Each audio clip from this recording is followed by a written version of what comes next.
at Rusty Bethel Drive. I'm Paiswell Forbes. This is ZNS.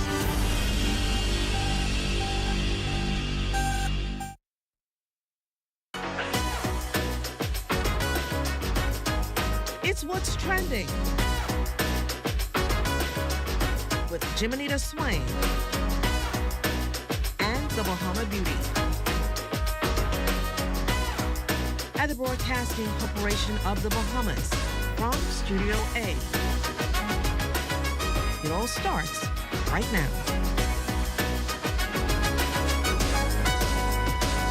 Hello and welcome everyone. It's Monday, May 5th, and you're tuned in to the ultimate destination for all things lifestyle, entertainment, and everything in between. I'm Jimenita Swain, and you're watching What's Trending, the show where we bring you the latest trends, hottest news, and insider tips on living your best life. Whether you're here for fashion, food, fitness, or the latest buzz from social media, we've got you covered. Let's dive in. Say goodbye to the OG of online chit-chat. After 2 decades of can you hear me now moments and frozen video calls, Microsoft has officially pulled the plug on Skype. Once the king of video calls before Zoom and Teams took over, Skype is now headed to the digital graveyard. Microsoft is urging users to transition to its newer platform, Teams. Once a pioneer in online communication, Skype's users base dwindled as Zoom, WhatsApp, and others rose to dominance. Meanwhile, back home in Nassau, the fate of the Victoria Court apartment complex remains uncertain. A devastating fire last week displaced several residents and destroyed much of the historic 71-year-old building.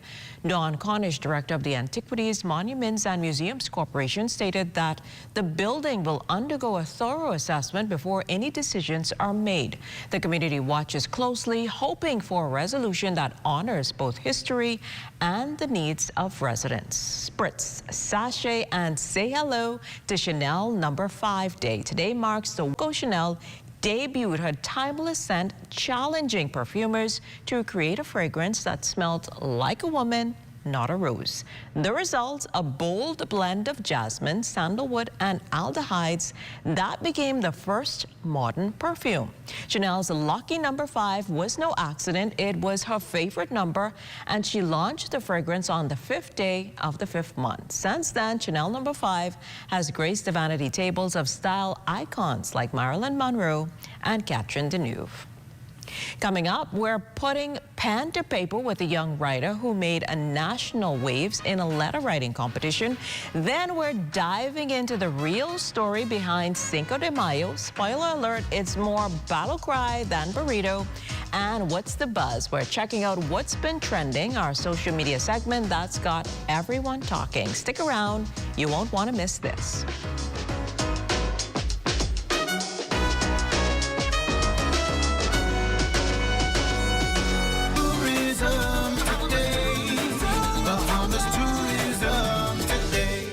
Restaurant proprietor and head chef Shaquille Edgecombe told us about the many culinary adventures that await at the Exuma Yacht Club. We just try to keep food fresh. We bring like old school food, bring them back in different ways, using different unique, I would say, ingredients like passion fruit, the guavas, stuff like that. And then we tie it into like sushi or whatever have you. And then we also have live music on Wednesdays, and on Saturdays we have reggae night on Saturdays, Bahamian night on Wednesdays. So that's kind of the gist of it. The food's just good. We keep it spicy. We change it up. We don't just use the same menu every day. And we don't just do only fried food. We try to utilize different cooking techniques. At the same time, we still doing stuff that you could appreciate from your younger days. So the sushi on the whole is just more island-like. That's why it's different and it's unique. No one can really copycat it because we have plantains inside all of our rolls. And then we use actually fresh goat pepper to make our spicy meal. A lot of people use sriracha. We make our own sriracha with goat pepper. So everyone knows goat pepper is like the Bahamian favorite spice. So we use that instead of using sriracha, and that pretty much sets everything off. And our eel sauce is made in-house as well. So everything is pretty much made in-house. That's why everything is fresh, unique, and sexy. So Georgetown, we in the heart of Georgetown, the only marina on the water here. And it's right directly across from Exuma Markets. You can't miss it. And everyone knows where it is, so just ask for EYC and you're good. ExumaYachtClub.com.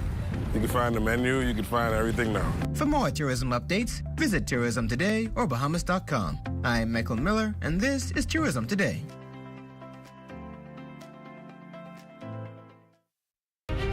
Join us each Sunday at 5 p.m. and Tuesdays at 2:30 p.m. for Legends, the Untold Story, here on the ZNS Television Network. Yo, what's up? It's your girl Nika B, and I'm bringing you the heat with my crew on The Drop. We vibing, we reacting, hot videos, we talking to the hottest music producers, hot interviewers, Bahamian artists, and Bahamian DJs.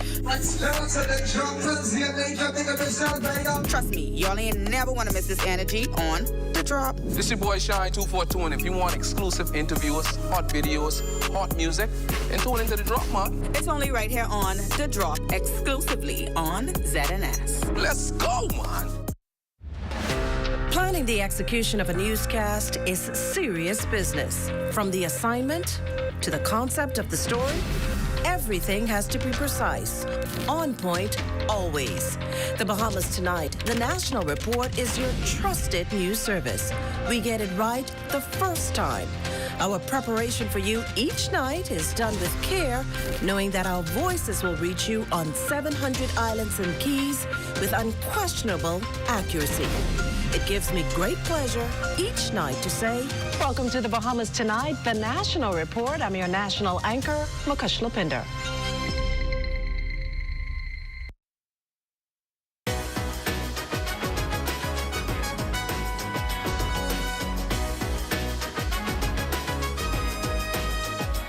Today, we're celebrating young talent with a big message. Joining us is Akeya Sweeting, a bright and passionate primary school student who recently took third place in the National Letter Writing Competition. The topic, why and how should we take care of the ocean? Her words made waves, and today she's here to share her message with us. Welcome to What's Trending, Akeya. Thank you. It's great to have you here with us. Congratulations on placing third. How do you feel when you found out that you got a prize? I felt very honored to be one of the top finalists. And of course, the other people before me did exceptionally well. And it was a very tough competition. But I feel like... You enjoyed it? Yeah. So can you tell us about what the letter was about that you wrote? Well, as you already said, the letter was about how we were supposed to pretend we were the ocean and explain why and how someone should take good care of us. So what were some of the things that you talked about in your letter that made it stand out for the judges? I was talking about how we should take care of me and what's polluting my waters, and I talked about why you should take care of me, and I did a little introduction. Sounds like it was very interesting. So what are some things that people can do to protect the ocean? Well, to protect the ocean, you could stop using plastic. Well, not stop using, but try to minimize the use of plastic utensils and materials. When you go fishing, you can take out your fishing nets and your fishing lines. So basically no littering. Yeah, no littering, especially not near the ocean. Some good advice there. So what inspired you to write about this topic? Well, I actually love the sea. I am a very beachy girl. And so when it got posted in the community chat, so when I saw it, I immediately knew that I should write about it, especially since our tourism brings a lot of our money, and the tourists come to see the beautiful beaches of the Bahamas. You said this was the perfect topic. Yeah. So did you learn anything new about the ocean while writing your letter? Well, one thing I did not know is that the beach covers half of the percent of the oxygen we breathe, which I find very fascinating. That is definitely new information. And if you could send your letter to someone important, who would it be and why? Well, in my opinion, I don't think it should be a single person because it's a community effort to take care of the beach. But I think a good start would be at the United Nations because they have contact with everyone, and that could really help. And everyone would have access to the message. Makes sense. That's a good one. So what would you tell other kids or young people about helping the ocean? Well, I would tell other people to, like, keep litter away. And just enjoy it. Yeah. Yeah, so everyone can. Because I don't think you would like to be swimming in, like, pollution. No, I don't think I would like that either. And do you have a favorite sea creature that you like? Tell us about it. Well, my favorite sea creature is actually a jellyfish. Really? Yes, and I think they're naturally graceful and in their own way, and they're just, like, carefree. That's interesting. And they're also very unique because one type of species ages backwards, another is immortal. They can rebirth themselves. I find it very fascinating. That is interesting. So what advice do you have for other students who want to join writing competitions? What would you say to them? I think they should join because it was a great experience for me. It was fun to write the letter, and I'm honored to feel. And just if I may ask you a new question, what are your future plans? What is it that you see yourself doing after you finish, high school, going into university? What do you want to do, or what do you want to be? Well, I want to be an oncologist. Okay. And I also want to actually help, like a marine biologist, maybe. But I want to be a type of doctor. Okay, oncologist is a very specialized field. Yeah. Okay. Well, Akeya, thank you so much for joining us on What's Trending today and sharing your story with us and your letter. And your words remind us that no one is too young to make a difference, especially when it comes to protecting our ocean. So congratulations again to you and your achievements. And of course, we can't wait to see what you write next. Thank you. Well, up next, tacos, trumpets, and a twist in history. Think you know what Cinco de Mayo is really about? Stay tuned. The story is just ahead.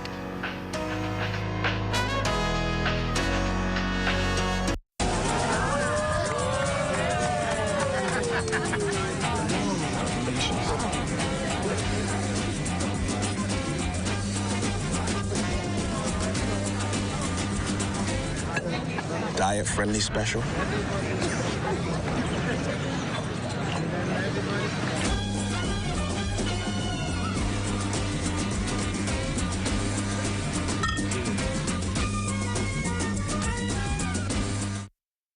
For us at the Myers Group of restaurants, we found that we have a pretty large portion of our employment pool that had difficulty getting bank accounts. The issue we had previously was just getting cash, getting funds on the island. And with only one working ATM, the idea of the sand dollar just in being digital, and everybody has a smartphone nowadays, it actually worked into our favor. The sand dollar was like a godsend because it allowed us to add it to our payroll system, which means we're able to send their money to the sand dollar wallet. It's still a bank transfer because you get an account number. So from the employer side of things, all I have to do is send your funds just as usual. It opens up our pool for us to be able to hire some of the people that we couldn't hire before because they were unable to open bank accounts. This has been a really good solution. This is The Rundown, giving you the story behind the story with a new perspective every Thursday with host Ahmad Rashad Thompson. This is The Rundown.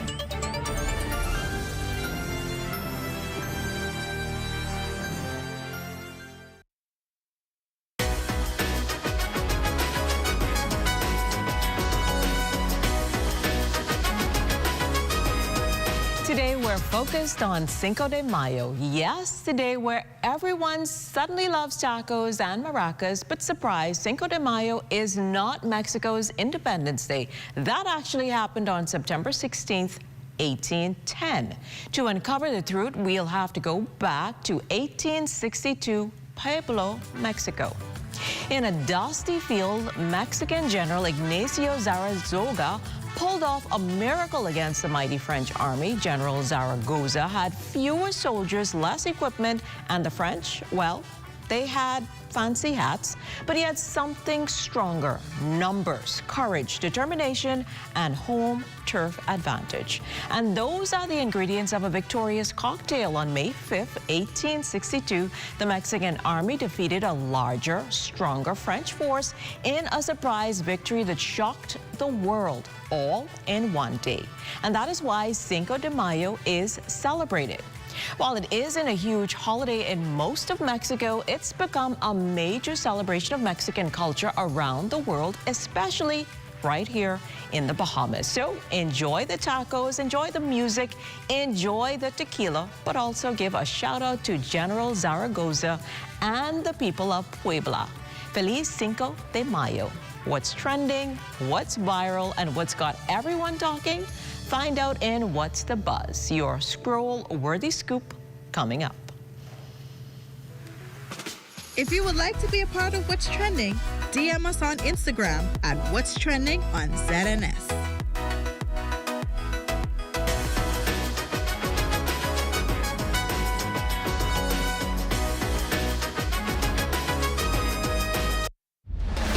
Planning the execution of a newscast is serious business. From the assignment to the concept of the story, everything has to be precise, on point, always. The Bahamas Tonight, the National Report, is your trusted news service. We get it right the first time. Our preparation for you each night is done with care, knowing that our voices will reach you on 700 islands and keys with unquestionable accuracy. It gives me great pleasure each night to say, welcome to the Bahamas Tonight, the National Report. I'm your national anchor, Makush Lopinder. Summer in the Bahamas. The weather is hot, but not as hot as the ZNS summer packages. Get ads on ZNS TV or ZNS Radio Network or the TV community page, or a combination of all three. ZNS has got you covered with great prices, whatever package you choose. Book before June 7th and get the local Federation Championship Baseball bonus full of all kinds of extras free of charge. Contact your account executive or call ZNS Sales at 502-3800 today. Hot summer package rates valid until July 31st.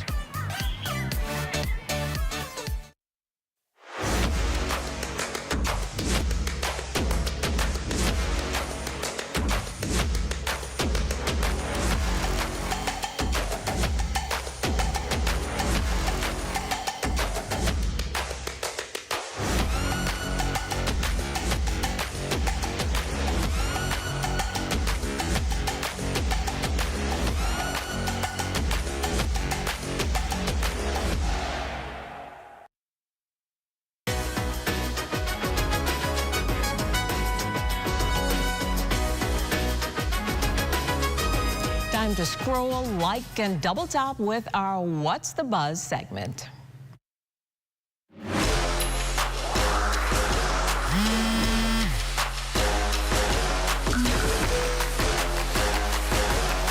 Hey guys, and no, the Bahama Beauty ain't ghost y'all. She's just out there living her best coconut oil and conch salad life. So for now, you've got me holding it down and holding back from spilling all the tea. Let's go. Before we dive into the drama, let's pause for a moment of respect. Last week, the Bahamas lost two towering figures.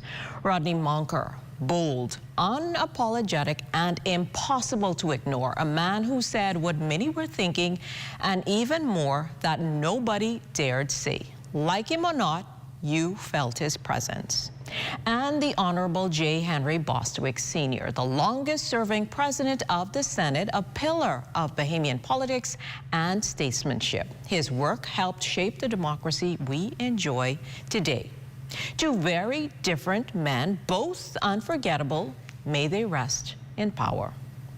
Now to what had Bahamian TikTok, Facebook, and Instagram, and even the church WhatsApp groups buzzing.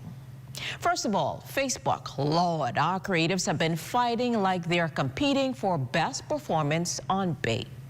Personalities calling out former friends and friendships ending over a fleeting spark. I don't know who started it, but by the time it hit my timeline, it was given Bahamians Facebook's Meet Zeus network. Stay safe out there in those comment sections, and remember, the block button is free and shade is eternal. But in sports news, listen. Buddy said, nah, I ain't done yet, and saved the Golden State Warriors in their win-or-go-home Game 7 NBA playoffs first round.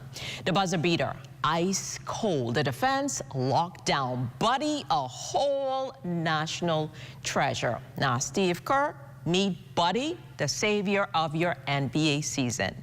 And before you all think that's all, Queen Bee herself, Beyonce, kicked off her Cowboy Carter tour. Boots, denim and fringe, and all the attitude while sharing the stage with her daughters Blue Ivy and Romy. I don't know about y'all, but I'm ready to yeehaw and whine. One thing about Beyonce, she can give range and rhinestones. So we've got a Facebook civil war, sports excellence, and Beyonce serving country glam. This has been your What's the Buzz. I'm your fill-in until the Bahama Beauty returns. I'm keeping the mic, the jokes, and the sass right here. There's more after the break. You're watching What's Trending. Summer in the Bahamas. The weather is hot, but not as hot as the ZNS summer packages. Get ads on ZNS TV or ZNS Radio Network or the TV community page, or a combination of all three. ZNS has got you covered with great prices, whatever package you choose.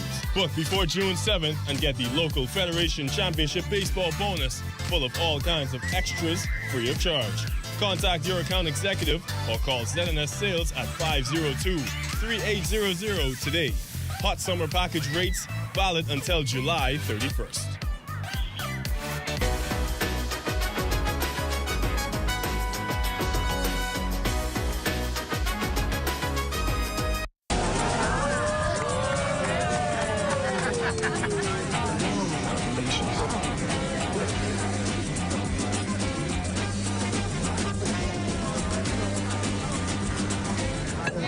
Diet-friendly special.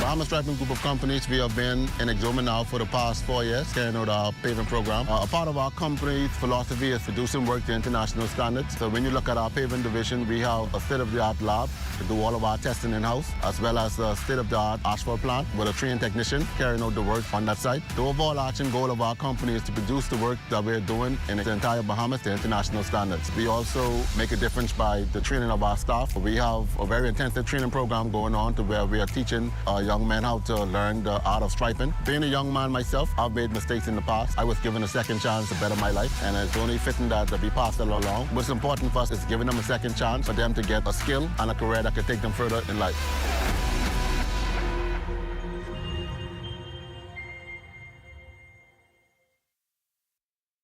You've got termites and need to get rid of them fast? Trust Rentokil Initial. With over 60 years experience in the Bahamas, the global brand, training, and expertise can't be beat. Only Rentokil Initial gives you a 3-year warranty and payment plan options on termite fumigation.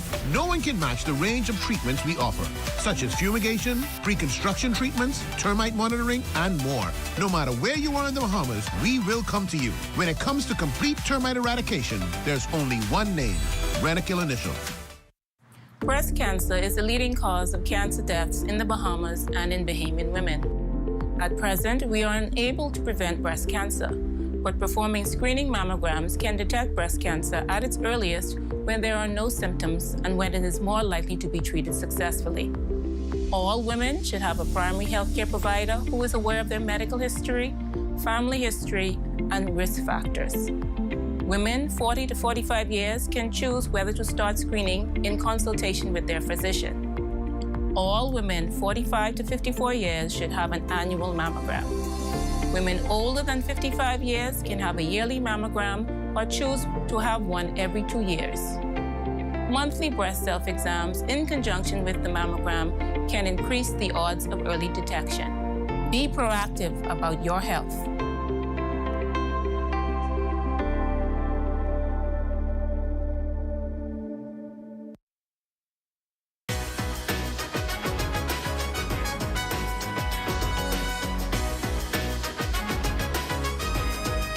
On Tuesday's show, Ready to Move, Sweat, and Feel Strong, our fitness segment is coming up, and trust us, your couch can't wait.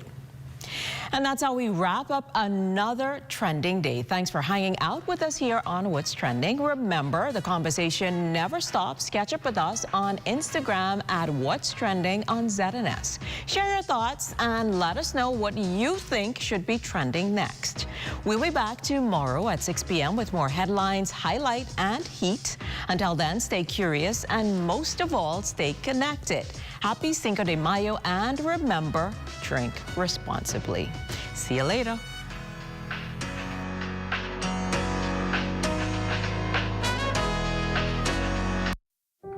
What does disability look like? In a busy airport terminal? At the check-in counter? At security checkpoints? Or even in baggage claim? Passengers with hidden disabilities often go unnoticed. Globally, 1 in 7 persons have some form of a disability. 80% of those disabilities are non-visible. In an airport environment, workers are often unaware of hidden physical, mental, or neurological disabilities that some passengers live with. This can lead to frustration and a less than ideal travel experience. So, how do we make the invisible more visible? At LPIA, we've implemented the Sunflower Lanyard program.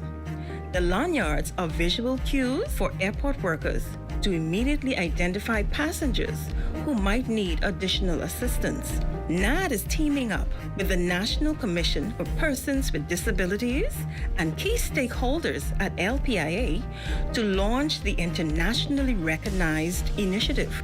We're joining more than 180 airports and 26 countries already in the program. NAD is the first organization in the Bahamas to recognize the Sunflower Initiative. It's a way to show our continued commitment to making LPIA a safe, welcoming, and inclusive airport for all.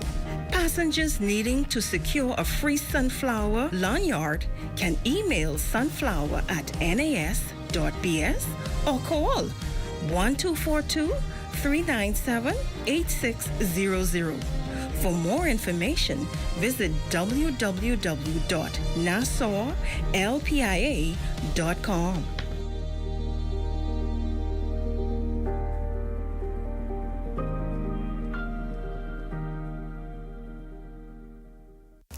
Hello, my name is Talia Roll, and I'm a sunflower at NCA.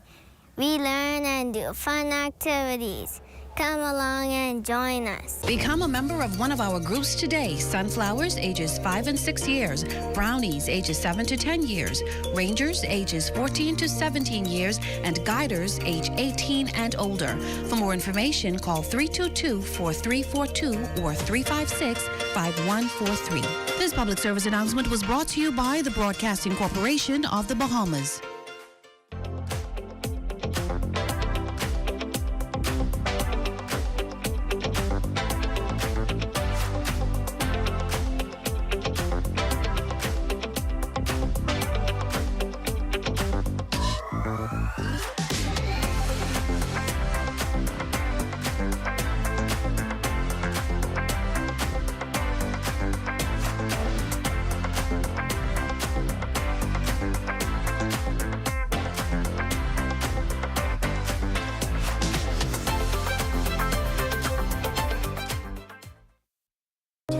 to remember our athletes when they make us proud at the finish line. Throw a Junkanoo parade when they return home, toss them a few dollars. And then forget about them until the next Members of the prestigious Fourth Estate should never sell themselves to any politician. Instead, keep their hands and noses clean in order to publish or broadcast the unadulterated truth.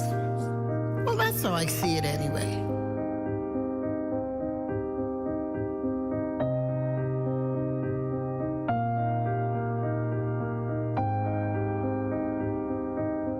Read as I see it, exclusively at ZNSBahamas.com. New articles premiere on Mondays at 9 a.m.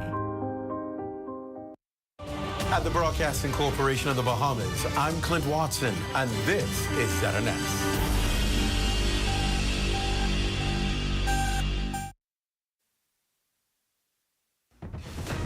This is the Bahamas Tonight. The Northern Edition has a look at stories making news tonight.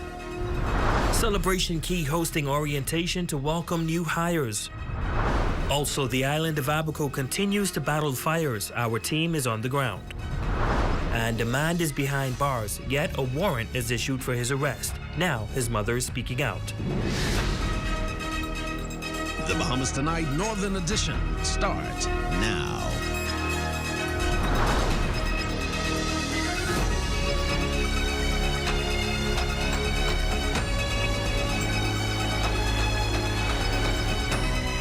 Good evening and welcome to the Bahamas Tonight, the Northern Edition. I'm Ramiko Knowles. Thanks so much for tuning in. Topping news, training is officially underway for the team that will help bring Carnival's Celebration Key project to life. Today, Grupo Anderson's Bahamas, the company overseeing recruitment and training of food and beverage staff for the highly anticipated destination, launched its leadership training program in Grand Bahama in preparation for the July 2025 opening. Raven Davis was there and filed the details in this report.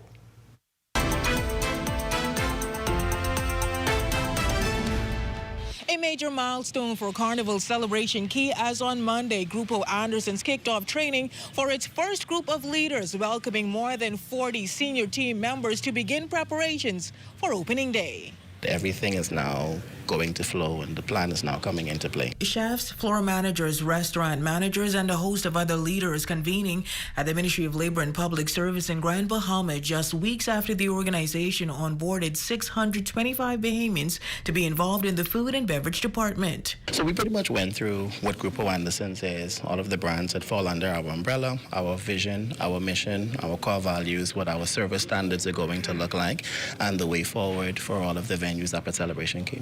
Grupo Anderson's Bahamas Head of Human Resources, Holman McDonald, emphasizing the company's commitment to excellence and hinted at more training sessions to come in the lead up to the destination's launch. So from now until the actual opening date, this team is going to be actually assisting us in the training for the persons that are going to come behind, like the chef de parties and the kitchen supervisors and the floor supervisors.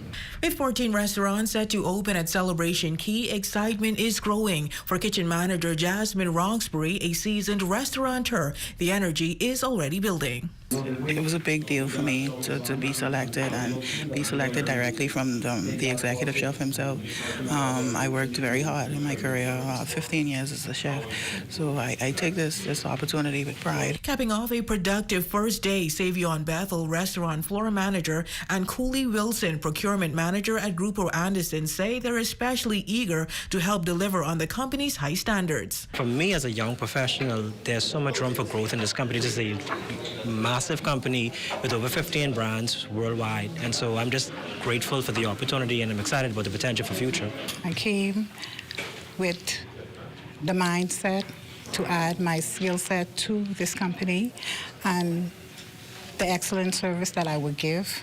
I'm looking forward to it. Opening day is set for July 19th, and officials believe the team is well on its way to delivering a world-class experience. For the Bahamas Tonight, the Northern Edition, I'm Raven Davis. Just one station. Well, ZNS News has been reliably informed that a fuel leak at the Lewathon BOS property in Grand Bahama is currently under investigation. According to sources, the alleged leak resulted from a rupture in a pipeline located on land. While we have been advised that the leak has been contained, the line is believed to be an older one, prompting questions about its integrity and whether appropriate environmental safeguards and assessments are in place under Lewathon's ownership. Lewathon Group, a global leader in the energy sector, acquired the South Riding Point oil terminal from Equinor in 2003. Now, we reached out to Lewathon officials via email and telephone for further details regarding the incident, but our attempts were unanswered.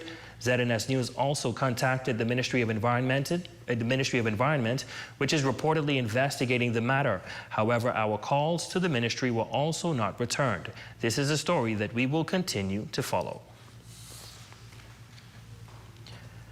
Well, in news from the courts, a 55-year-old male identified as Kevin Miller was hauled before Magistrate Johnson in Court Number 1 on May 5th, 2025, with one charge of unlawful sexual intercourse and one count of indecent assault dating back to April 2022. The magistrate says that the victim is a female who was only 11 years old at the time of the incident. Miller, represented by attorney K. Brian Hanna, was not able to enter a plea due to the nature of the charges, while the magistrate noted that bail can only be granted by the Supreme Court as the matter is out of his jurisdiction. The court has tentatively set a voluntary bill of indictment for July 29th, 2025.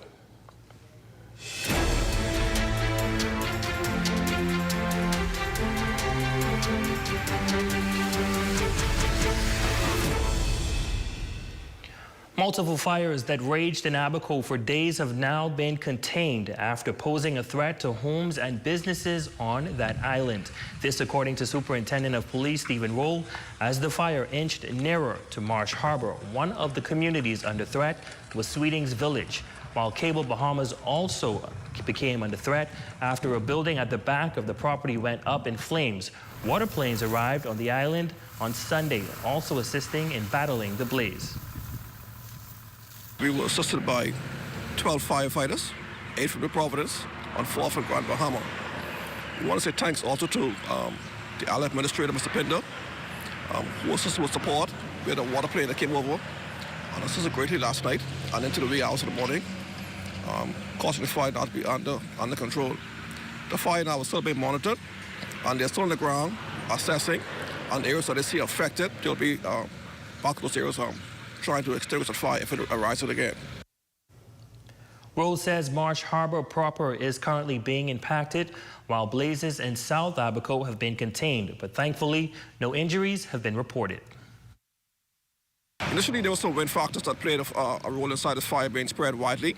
But like I said, the plane is up in the air as well. It started again this morning with the water drops, so that assisted very greatly with the fires in Abaco district. In the Bahamas, we continue our partnership with U.S. counterparts, and so therefore we were able to reach out to them, and they came over and assisted us. Like I said, our administrator organized all of this external support, and I'm sure that we continue to work together with the police force to make sure that we get the fire under control very quickly. In crime news from Bimini, police on that island nabbed 2 men on that northern island in connection with a $20,000 drug bust on Sunday, May 4th, 2025. The 2 men were taken into police custody after officers confiscated a quantity of suspected illegal drugs in South Bimini. Officers executed a search warrant at a residence and discovered the illegal drugs. The 2 men, ages 41 and 30, occupants of a home, were subsequently taken into custody. The weight of the suspected cocaine is 2.2 pounds with an estimated street value of $20,000. This matter remains under active police investigation. Well, a Grand Bahama mother is tonight accusing police of harassment after officers showed up at her home with a warrant for her son at 3 a.m. on Sunday. But she says there's just one problem. He's been behind bars since January. Now she's demanding answers and says she feels unfairly targeted by law enforcement. The police officers came at my residence, 61 Fayette Avenue, Heritage. It was around 3 a.m. on Sunday morning when Judlika Adderley says she was awakened by a loud knock at her door. That knock, she says, came from Grand Bahama police officers armed with a warrant for her 22-year-old son, Rayvon Adderley. I don't understand how a warrant get issued. According to her, there was no need for a warrant because her son, Rayvon, has been behind bars for the past 5 months. My son been locked up from January 2nd. They came here with a warrant last night for somebody with us locked up. How impossible. Rayvon is being held on sharp-breaking charges dating back to late last year. His mother says he was arrested on New Year's Day at a nightclub and has remained in custody ever since. They even show me the warrant. They look at me when I tell them Rayvon in jail. The sergeant keep asking me when he going to jail. When he going to jail, I say he been jailed from January 1st. He could not believe a warrant come out for Rayvon and Rayvon is in jail. So when police showed up at her home in 2 marked vehicles with a warrant for his arrest, she says she was left confused. They could not answer me a straight question. The police officers who been here last night couldn't answer me. The police officers at Central could not answer me. The police officers by Southern Police Station couldn't answer me. The police officers in Port Lucaya could not answer me why a warrant come on Rayvon Adderley, and he is currently locked up for the past 5 months, going on 6 months. Now, Adderley says she feels like her family is being unfairly targeted by police, and she's demanding answers for what she calls an unnecessary ordeal. That means they was trying to put a charge on my son. That's forgery. That's Freeman. That's harassment to me and my children. Because I feel like now that they do that, my son is locked up for something that he didn't do.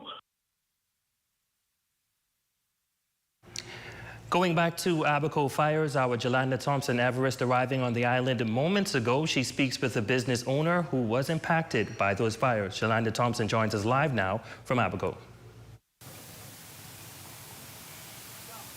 That's right, Romiko. The fire causing major disruptions across both Central and South Abaco. The fire originated in the southern part of the island, spreading north, affecting banks, schools, and grocery stores. I have with me the managing partner of Abaco Groceries, Melissa Roberts, who tells me that the fire was so intense that they had to close down the store. Ms. Roberts, take me back to those 2 days and tell me how was operations, of course, here at Abaco Groceries, while this massive fire had everybody in the community on edge. We had a lot of heavy smoke in the store. That's why we decided to close. Safety for the customers and employees. But the fire has been burning for over a week now, and the firemen prepared us, and we pushed an 80-foot fire road, and we were prepared, getting prepared for the fire. The volunteer firemen were excellent. They were wonderful in protecting our building, protecting the property. Everyone worked together to get the fire out. Everyone was concerned because the fire was moving into town, where we have the bank next to us, and there's pine woods on the other side of us, and the fire was moving rapidly. With heavy smoke. The products were not affected by the fire, but there was smoke in the area. As you go along the highway here, going into town, they blocked off sections as the fire intensified. Yes, we're fully back to normal hours, ready to serve our community. If possible, you can donate to the fire department. Marsh Harbor Volunteer Fire Department, their account is at Royal Bank. I can give you the account number. Any donation would help. Well, there you have it, Romiko. According to Ms. Roberts, Abaco Groceries is fully back in operations. However, as we know that these fires seem to continue to find itself in Abaco. And so unfortunately, these firefighters are always on the ground and ensuring that Abaco community and the residents here are safe. And so she is looking forward for the community of the Bahamas, of course, to send donations, whatever you have, to ensure that the firefighters have what they need to make sure that Abaco remains safe. Live from Abaco Groceries, I'm Jolanda Thompson Everest. Back to you. Thanks so much, Yolanda. You will be on the ground for the next few days. We look forward to hearing more from you. And still to come, With storm season just around the corner, GB Power officials share how they are preparing. That story, sports, and more when we return.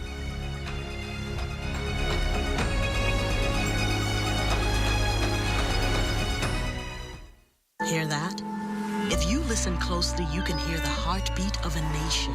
That unique sound of a great country pounding with colorful history, a rich culture, and unwavering ambition. When you look around, you recognize its pulse. The people who love to celebrate, who identify with triumph, a people who know how to be our brother's keeper. Commonwealth Bank, built by Bahamians, here for Bahamians, Bahamians helping Bahamians. Come on down and see what Dolly Madison has in store for you. Renovate and rejuvenate at Dolly Madison. Grand Lacayan invites everyone to the biggest and most elaborate Mother's Day Sunday brunch happening May 11th in the Grand Ballroom. Enjoy live music, food stations, giveaways, and special performances. Tickets are on sale now at the lobby. Call 373-1383 for more information. The Ministry for Grand Bahama invites residents and Grand Bahamians everywhere to unite and celebrate our beautiful island in grand style at the Welcoming Home Grand Expo, July 2nd through 10th. It's a week of events that you cannot miss. Save the date and get ready for Welcoming Home. We are your one-stop gift shop downtown in the Culmerville Plaza. Handbags, accessories, and fragrances for men, women, and kids. Open Monday to Saturday, 10 a.m. to 6 p.m. Special orders and layaway available. Call 352-9554 for more info. They got everything you need and more. Celebrate the incredible women in your life this Mother's Day. And don't forget the special offer from Cornet Bahamas. From April 16th to May 16th, enjoy a fantastic 35% off store-wide. That's right, everything you need to show your love and appreciation is on sale. Whether it's a heartfelt gift for mom, a treat for yourself, or something special for that amazing woman in your life, we've got you covered. Don't miss out on this limited time offer. Visit any one of our stores today. Make this Mother's Day unforgettable with Cornet Bahamas. Your #1 team in the North. Only the sun covers the Bahamas better. Welcome back. Hurricane season is just around the corner and the Grand Bahama Power Company has begun preparing. Crews underwent crisis simulations recently to ensure each department is ready and poised to respond in case the need arises. Shane Stubbs has more in this report. Stay ready so you don't have to get ready. That's been the Grand Bahama Power Company's mantra over the years as they stay proactive ahead of the upcoming hurricane season. Now, today's staff members underwent a number of scenarios to ensure their quick response in the event of an impending storm.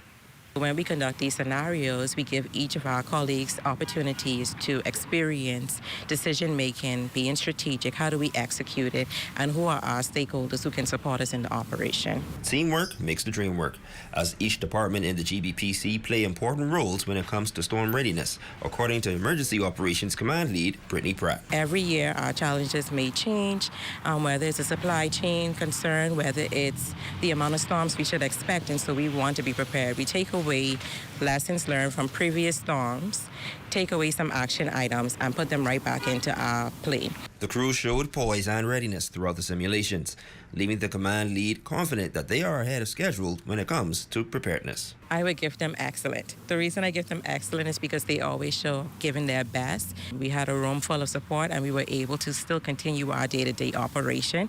And so it just shows that even those folks not represented here today still understand the importance of being storm ready and are willing to hold down the organization while we sit here to prepare. As far as inventory, a new stock of light poles are on the way, says Director of Customer Operations, Jared Moss. We would have recently had the recent fires which kind of depleted some of our stock, but we have made an order and we're now waiting those poles to come in, and once we're in, we'll be ready for the start of the hurricane season. It was a challenging summer last year when it came to generation, But energy transformation lead Nielsen Benaby says the plants are in good standing and consumers can anticipate a much more pleasant summer season.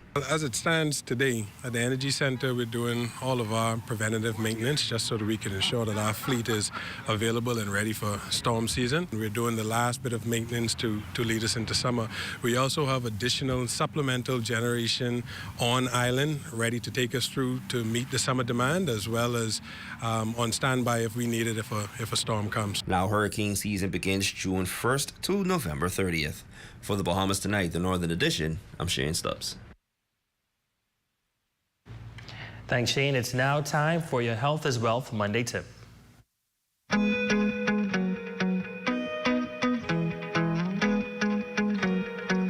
May is recognized as Lupus Awareness Month, so I will dedicate several segments to discuss this very important topic. Lupus is an autoimmune disease, which means it's a disease where the body attacks itself. It usually affects Blacks, Native American Indians, or persons of Asian descent 2 to 3 times more than whites. 90% of persons with lupus are usually women, and the disease usually affects persons between the ages of 15 to 45. However, it can affect older persons. There's no single cause for developing lupus. Research suggests that a combination of several factors can cause or trigger lupus. These include smoking, having a family history, hormonal and environmental factors, extreme stress, immune system factors, or excessive sunlight exposure. I'm Dr. Monique Pratt, and remember, your greatest wealth is your health.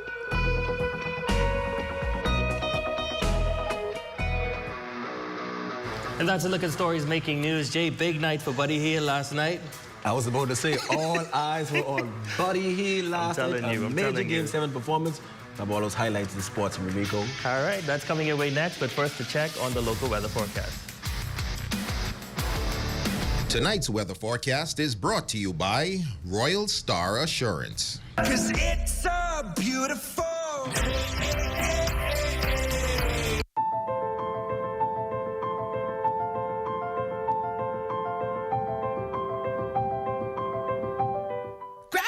For one day only at Dolly Madison on May 10th, get 30% off all Mother's Day items. That's aisles 7, 8, and 9 from 8 a.m. to 10 a.m. Get your 30% off voucher. You have until 3 p.m. only to use that 30% off voucher. But from 10 a.m. to 5 p.m., get 25% off the same aisle. From houseware to bathroom to bedroom, even lawn and garden to fishing to automotive. Happy Mother's Day. But starting now, spend $100 or more and fill out your ticket for a chance to win a Mother's Day basket. Mother's Day fever is taking over at Dolly Madison.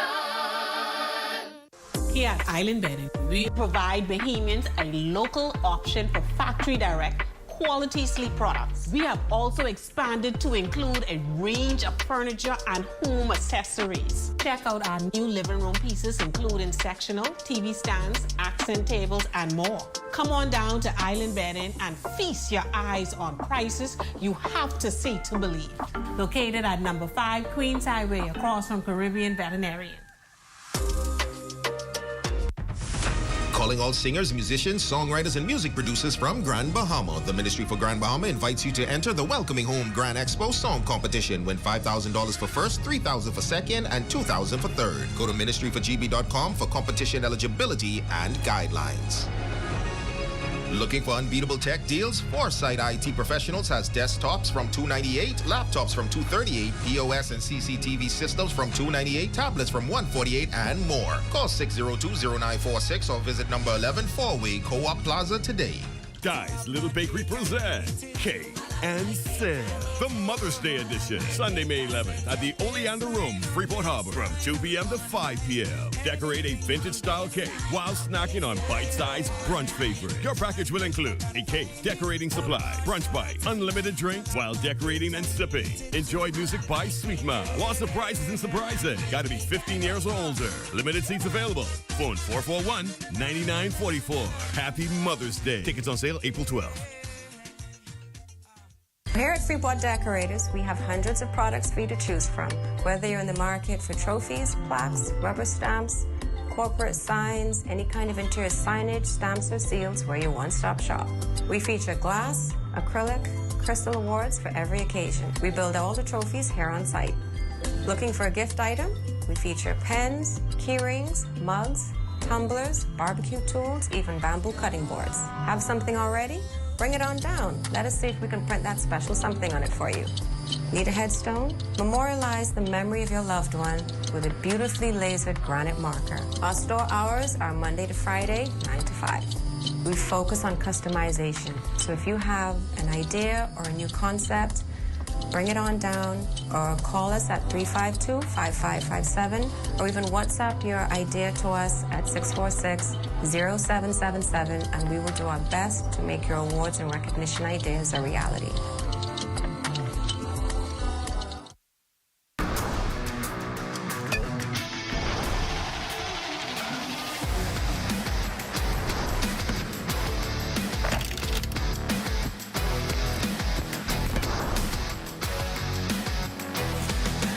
Good evening, ladies and gents. I'm Jay Philippe, and welcome to Sports. Top in sports, still in celebratory mode. Grand Bahama swimmers from this year's cricketer team that secured its 7th straight title had a motorcade on Saturday, May 3rd. The motorcade started at the Grand Bahama Port Authority and ended at the YMCA.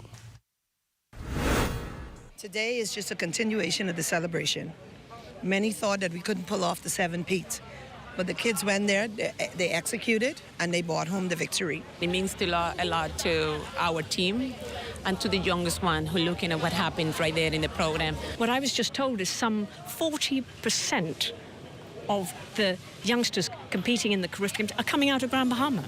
So, you know, that is an enormous percentage. I feel good about being celebrated today. I know I work hard for this moment to come, so I just trying to take in everything that come with it so I get back to work. It's something very much needed to be celebrated. So we out here showing our support and our love towards the kids, and we just want to encourage them to fight for number 8. Next in sports, Buddy Hield had himself a night in Game 7 of the NBA playoffs, connecting on 9 3-pointers en route to 33 points as the Golden State Warriors knock off the Houston Rockets 103-89 to advance to the second round of the playoffs. His 33 points ties an NBA record for most 3-pointers in Game 7. Buddy and the Warriors will now take on the Minnesota Timberwolves in the second round. We all weathered the storm, and it was a great team win collectively. Everybody did everything in spurts, and we finally get out of the zone. And last in sports scores, some Little League Baseball. The Lions beat the Red Sox 2013 in 8U play. The Shippers edged out the Red Sox 9-8 in 10U action, while the Tigers beat the Royals 6-4. Now in 16U play, the Lions beat the Yankees 10-2, and the Dodgers came back to win against the Yankees. Final score on that one was 5-1. Ladies and gents, that's your quick check on sports. Your Facebook friend of the day is next. I'm Jay Philippe. As always, be blessed.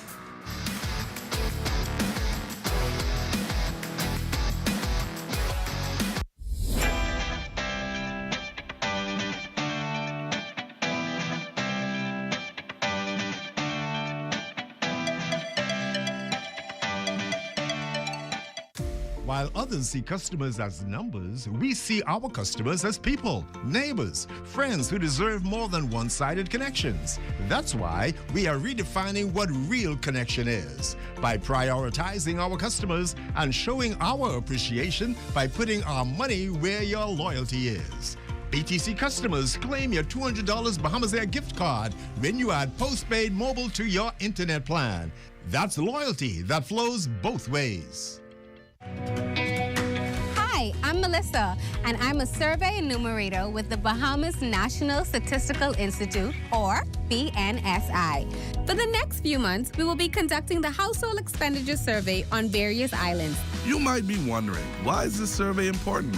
Well, it helps us to determine the poverty line and assess how to ensure everyone has access to the basic services they need. This information is used by the government, businesses, researchers, and students to make informed decisions and plan for the future. We know that your time is valuable, which is why we've made the survey as simple and easy as possible. And don't worry, all your information you provide is confidential. Your participation will help us gather accurate information that will benefit everyone in the Bahamas. Thank you for your cooperation and being a part of shaping the future of the Bahamas.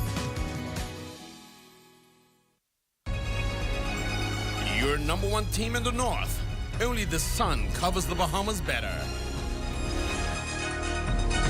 And that concludes the Bahamas Tonight, the Northern Edition. I'm Ramiko Knowles. And I'm Jay Philippe. Thanks so much for watching. Here's a live look at the Bahamas Tonight, coming your way next.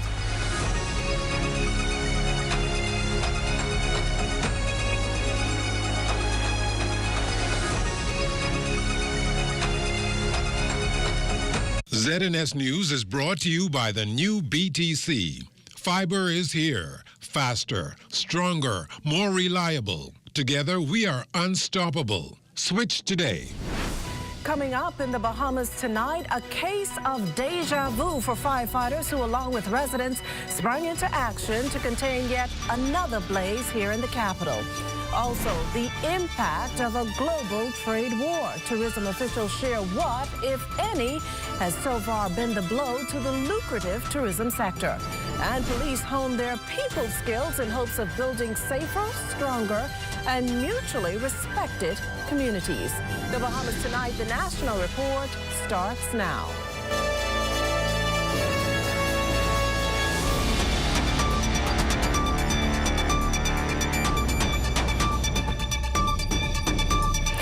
Good evening, everyone, and welcome to the broadcast. A brush fire in Sea Beach Estate sparking panic among residents as flames came dangerously close to their homes, prompting them to grab hoses and buckets to keep the flames at bay.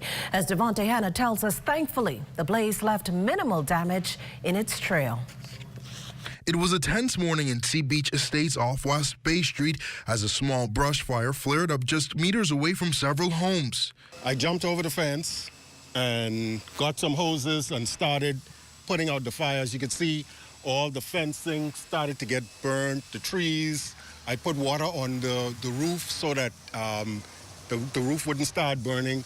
Now, as the fire raged on, residents rushed to their fences using any possible resource to help tame the blaze. At this point, professional fire services are on the ground doing their work, but after 2 hours long fighting, these residents did anything to ensure that their properties remain safe. I knew we just needed water and the hoses weren't doing much. I learned very quickly that, you need to get water on it very fast. A neighbor thought about, accessing the water from the pool and also setting up a pressure washer, which is working quite well. The cause of the blaze not known, but environmental expert, president and CEO of One Consultant, Eric Carey, says rising temperatures and human activity are key contributors. There are people intentionally lighting fires. I'm told this is what the volunteer chief from Abaco was saying this morning. That's very concerning, that there's some arsonists at play, and hopefully some of these could be caught and punished, because that's a very dangerous thing. This is the latest in a string of brush fires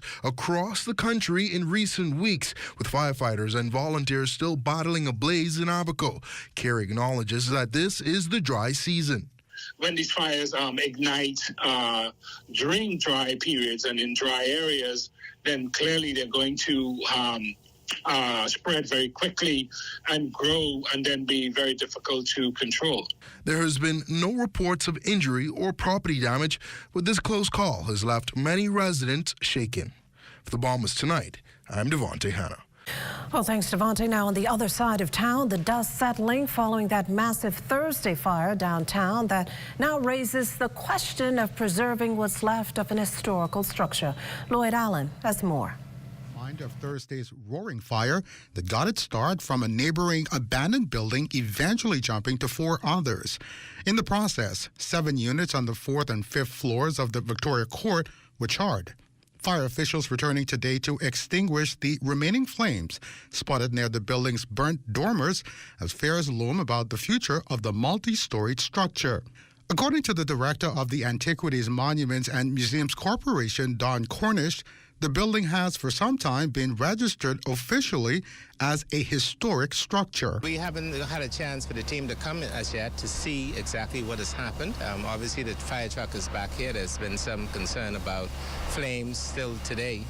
And so it's unsafe for anybody to enter until the professionals are able to assess exactly what is happening, what's causing the ignition of the flames again, and whether or not it's actually safe to do a proper assessment. Cornish speaks to some of the historic highlights that secure Victoria Court as a historic building. The architecture, one of the things that we've always been able to do, and of course the age of the building, is to preserve our built heritage through the traditional colonial style buildings and all the other architectural features that we've inherited over the years.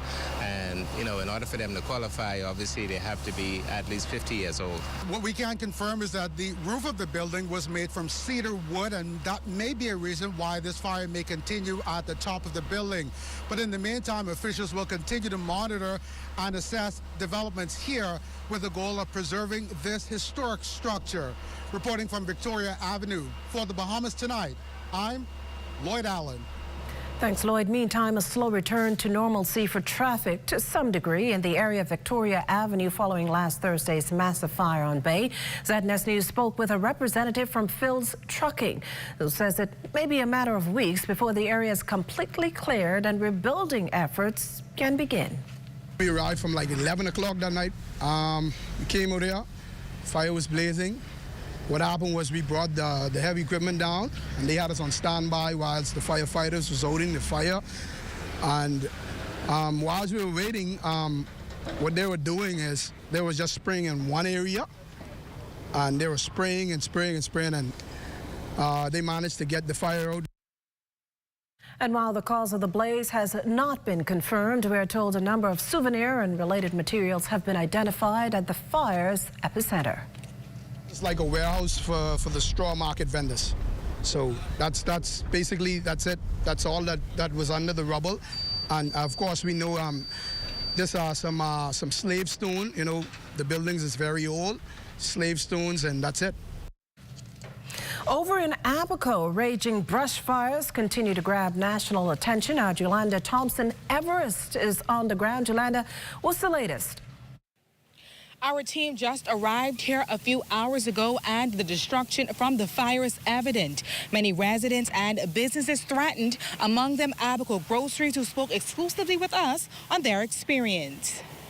The volunteer firemen were excellent. They were wonderful in protecting our building, protecting the property. Everyone worked together. As the fire inched nearer to Marsh Harbor, one of the communities under threat was Sweetens Village, while Cable Bahamas was also under threat after a building at the back of the property went up in flames. Water planes arrived on the island on Sunday, also assisting in battling the blaze. Superintendent of Police Stephen Rule says the efforts of volunteer firefighters and additional support from officers flown into the island was helpful. We were assisted by 12 firefighters, 8 from the Providence, and 4 from Grand Bahama. We want to say thanks also to the island administrator, Mr. Pinder, who assisted with support. We had a water plane that came over and assisted greatly last night and into the wee hours in the morning. Rule says Marsh Harbor proper is currently being impacted, while blazes in South Abaco have been contained, but thankfully no injuries have been reported.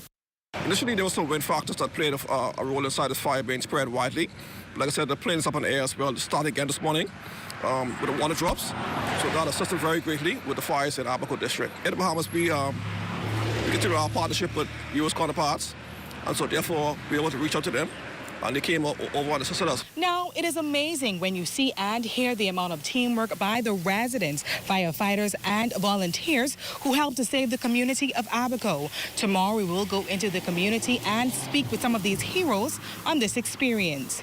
Live from Abaco Groceries, I'm Yolanda Thompson-Everest. Back to you. Good job, Yolanda. You're watching the Bahamas Tonight, the National Report. This more news in a moment. If you listen closely, you can hear the heartbeat of a nation. That unique sound of a great country, pounding with colorful history, a rich culture, and unwavering ambition. When you look around, you recognize its pulse. The people who love to celebrate, who identify with triumph, a people who know how to be our brother's keeper. Commonwealth Bank, built by Bahamians, here for Bahamians, Bahamians helping Bahamians. This one? No. Hey, look, KFC has an incredible promo. I already had that for lunch. Oh. Crunch your hunger cravings and satisfy the whole family with KFC bucket meals starting at just $20. Get freshly prepared golden fried chicken, buttery biscuits, and add your favorite large sides. Bucket meals starting at just $20. KFC, finger licking good. While others see customers as numbers, we see our customers as people, neighbors, friends who deserve more than one-sided connections. That's why we are redefining what real connection is by prioritizing our customers and showing our appreciation by putting our money where your loyalty is. BTC customers, claim your $200 Bahamas Air gift card when you add postpaid mobile to your internet plan. That's loyalty that flows both ways. Hi, I'm Melissa, and I'm a survey enumerator with the Bahamas National Statistical Institute, or BNSI. For the next few months, we will be conducting the household expenditure survey on various islands. You might be wondering, why is this survey important? Well, it helps us to determine the poverty line and assess how to ensure everyone has access to the basic services they need. This information is used by the government, businesses, researchers, and students to make informed decisions and plan for the future. We know that your time is valuable, which is why we've made the survey as simple and easy as possible. And don't worry, all your information you provide is confidential. Your participation will help us gather accurate information that will benefit everyone in the Bahamas. Thank you for your cooperation and being a part of shaping the future of the Bahamas. Only one item? Are you tired of limited choices? I'll have the one item on the menu, thank you. Wow! So many choices. Why settle for less when you deserve more? When it comes to the ways you pay, the more, the better. With a variety of payment options available, you can enjoy the freedom to choose what works best for you. Choose freedom. Choose flexibility. Choose from the full menu of payment options. The future of pay is digital. This portion of the news is brought to you by Bahamas Striping Group of Companies, where safety is first. You're looking at a shot there of the luxurious oceanfront Goldwyn Resort on West Bay Street, and even from this view, you can appreciate why it continues to lure its travelers with a penchant for boutique design. That shot courtesy of drone pilot extraordinaire Neville Smith. Welcome back. Well, even as the governing Progressive Liberal Party continues to deny it is in campaign mode in anticipation of the next general election, opposition leader Michael Pintard believes the administration's actions tell a completely different story. He contends the government is using a smoke and mirrors technique to convince Bahamians it deserves a second term through highly touted, well-publicized ribbon cuttings and groundbreaking exercises for projects it knows full well will not be completed before the election. We believe that this is to set up the narrative to convince the Bahamian people that they are extremely busy, and that even though these projects will not be completed by the time of the election, they wish to sell the Bahamian people this dream that, listen, we are in the process of doing many things on your behalf, therefore we deserve another shot. And not only does the F&M leader believe there will be an early election, he also thinks he has narrowed down specifically when that election will happen. Much of what they're saying, and a lot of what we see them doing, is making a case for election, and we believe that election is likely to be this year, September or earlier. And the direction that the government is presently taking really makes the case that we really need a fixed date for election, so that no man or woman is able to wake up one morning and determine that they're going to call the election on a day of their choosing that's convenient for whatever political games they may be playing. In other news, the uncertainty of global markets exacerbated by trade war fears did not significantly impact visitor arrivals in the first 3 months of this year. Tourism Director General Latia Duncan providing the numbers which show a strong performance for January through March, all things considered. We've welcomed 3.3 million visitors to our shores, foreign air and sea arrivals. North of 500,000 was from a stopover perspective. And the total air and sea arrivals would be up 9% on 2024 and the stopover is marginally down, about 4 percentage points compared to 2024 from the stopover perspective. Tariffs and trade war threats remain in place, but Duncombe's positive outlook for the country's future strong performance in the tourism sector seems to be informed by overwhelming interest, she says, that exists from all corners of the globe for the archipelagic destination. The Bahamas has always been a warm, welcoming, safe destination. We've always had excellent international relationships, and we are certainly seeing a lot of interest in the destination as we track the sentiments from all of our markets, North America, Europe, Latin America, the emerging markets. We're seeing so much interest, and we're really excited about the outlook for the islands of the Bahamas. Well, a busy and bloody weekend for detectives who are up against 4 killings, beginning with 2 fatal shootings and ending with 2 fatal stabbings. The last late Sunday night along Planthall Street off East Street. At the scene, Police Press Liaison Officer Chief Superintendent Sharia King announced that officers on patrol arrested a suspect in connection with this matter a short time later. Shortly after 10 this evening, Police Control Room received a call of an incident on Planthall Street off East Street. When officers arrived on scene, they discovered an adult male in his 40s with multiple stab wounds above the upper body. EMS responded, examined the body, and found no signs of life. I can say that an altercation occurred at this where the suspect produced a sharp object, stabbing the deceased multiple times about the body. That is what our preliminary reports indicate. Well, as indicated, this incident followed 2 fatal shootings and an earlier deadly stabbing all this weekend. Police say investigations into all the matters continue. Well, a scary moment for a group of Androsian children today when they were involved in a traffic accident while on their way to compete in the national track and field competition.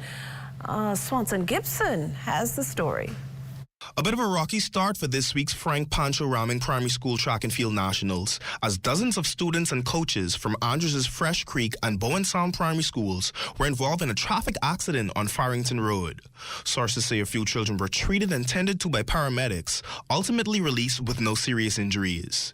The accident occurred shortly after 9 a.m. near the Department of Environmental Health Services. The driver of a 16A bus was reportedly speeding, lost control, and rear-ended a blue truck, ultimately crashing into a tree. The drivers of both vehicles sustained no serious injuries.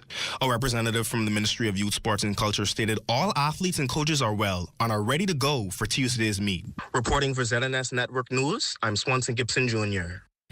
Well, when duty calls, so does responsibility. It's with this very thinking in mind that police officers are in a 3-day workshop intended to fine-tune their skills and encourage deeper discipline. Danielle Dean is on the story.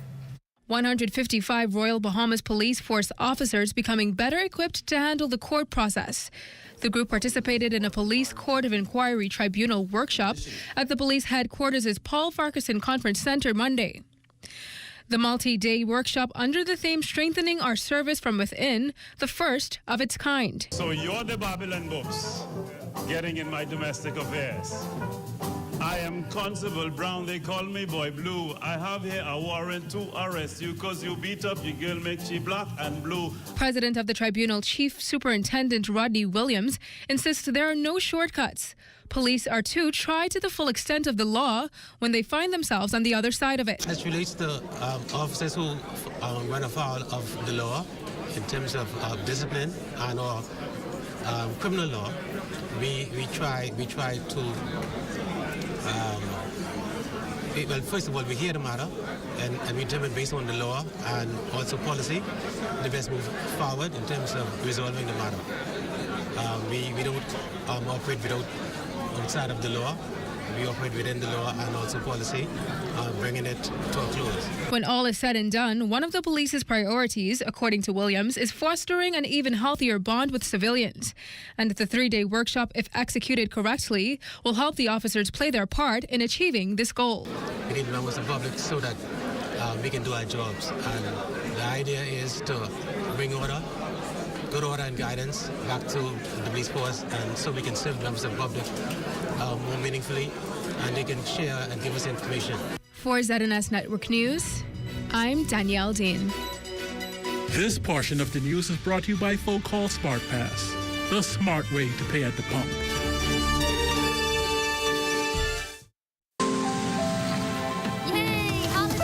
How do ideas become plans? Plans become memories. So you like my new room? And dreams become your life. This is retirement. Do you remember when hope became a house? When that house became a home? Your ideas are everything, and we're here to help make them happen. Your idea of yes, I can happens here.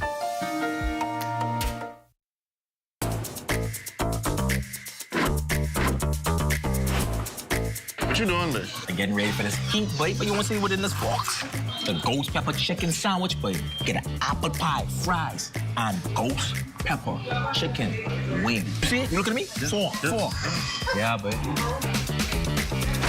Try our new Ghost Pepper Chicken Box today. Available for a limited time only. Love that chicken from Popeyes.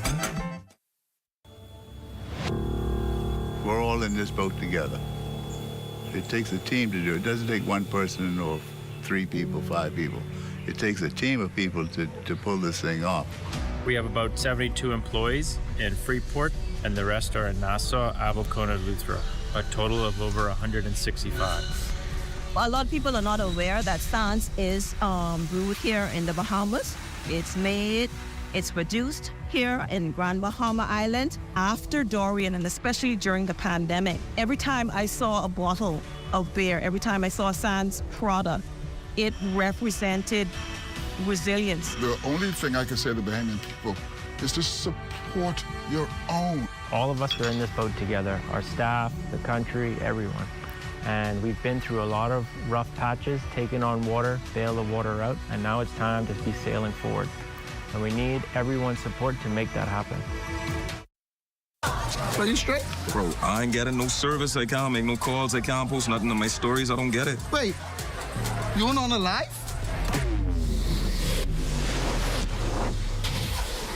Shad, come, let's fix that. Come. This one needs saving. Pour them over, please. Say less. Sign up today. Enjoy 5 gigs on us with select prepaid plans when you port your number to Alive, or 3 months free Alive fiber services when you port your landline. Introducing the Focal Smart Pass app that helps you to fuel up faster. Here's how it works. Download the app on the App Store or get it on Google Play and create your profile with payment details. Visit your nearest Shell station. Open the app, scan the pump's QR code. Select your payment amount and begin fueling. Say goodbye to cash and cards because the Focal Smart Pass offers secure and convenient payment options right at your fingertips. Download Focal Smart Pass now and fuel up faster today. This portion of the news is brought to you by 700 Wines and Spirits, bringing celebration across the nation. Well, Fit Cuba 2025 is the largest international tourism fair for that country. Our Felicity Darville and cameraman Utah Taylor Roll are among those attending. There's so much to see in the city of Havana. There's no way to do it all in one trip. But Havana Tour is certainly trying to do just that. They invited a Bahamian delegation to Fit Cuba 2025. Havana Tour's marketing director, Ileana Hernandez, tells us all about it. Fit Cuba is the main fair that we have in the tourism sector, where we can share all the products that we have in different the tourism system in Cuba, from accommodations, excursion programs, circuits. We can show all the kind of product that we have in Cuba. Ms. Hernandez shares Havana Tour's most recent plans for the Bahamas. It's doing very well at the moment. We are preparing a lot of programs, academic programs, events. We are working with agency there to sell all the product that we have in Cuba. We hope that the future we have a lot of visitors from Bahamas. We asked Havana Tour's tour guide, Abel Contreras, why inviting a special Bahamian delegation was so important. Bahama is a close country to Cuba from the geographical point of view, from the cultural and historical points of view, and why not? We should do a lot of tourism, a lot of business together, for example, multi-destination. From beautiful Havana, Cuba, for the Bahamas Tonight, I'm Felicity Davil. Well, thanks, Felicity. Well, Adon and Marlena, they may not be in Cuba, but they're certainly across the hall in our next studio, joining us live for a sneak peek of Access Now. Well, Crystal, the ducks are cracking. I'm going to call you Darkwing. I'm Donald this evening, and this gal over here, she's Daisy, right? You excited to interview the duck owners? We do have ducks in the house, and I'm very excited / maybe a little scared. I think it's going to be a great time. Is it too late to rock, paper, scissors? Yeah, it's definitely too late. Well, stay with us. The National Report is back after the break.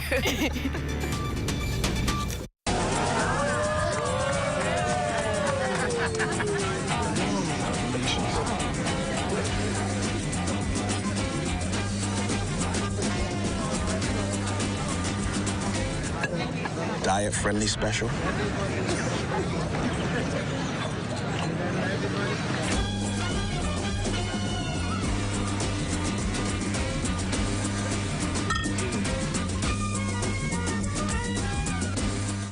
Are you or a loved one under medical care? Do you need affordable medical supplies? Ports International is the largest home health care supplier. Medical supplies at the very best price. And you can even shop online.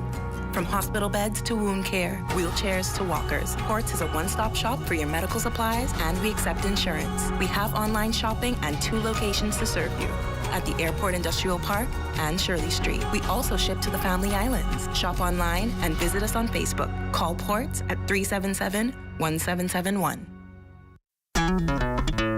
Throughout our lifetime, we must all make decisions. No matter how we choose, the right one just needs to be made. Like having J.S. Johnson Insurance Agents and Brokers as your insurance partner. We've been serving the Bahamas for over 100 years. Whether you need home, motor, marine, or commercial insurance, make the right decision. Call 397-2100 or visit jsjohnson.com. JS Johnson Insurance, peace of mind.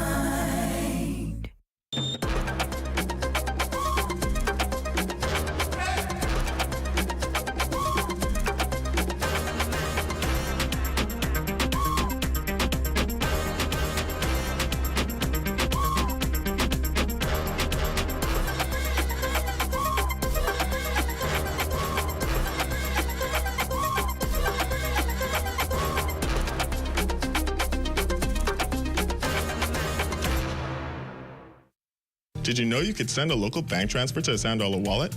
It's the same as sending a transfer to an account at another local bank. Simply use the wallet's 12-digit top-up address as the account number, savings as the account type, Central Bank of the Bahamas as the bank, and Sand Dollar as the branch with branch code or transit number 12,000. Don't use urgent or priority delivery. Transfers to Sand Dollar wallets are processed through the Bahamas Automated Clearinghouse Network within 1 business day. And that does it for the National Report, but stay close. The Bahamas Tonight continues with Access Now.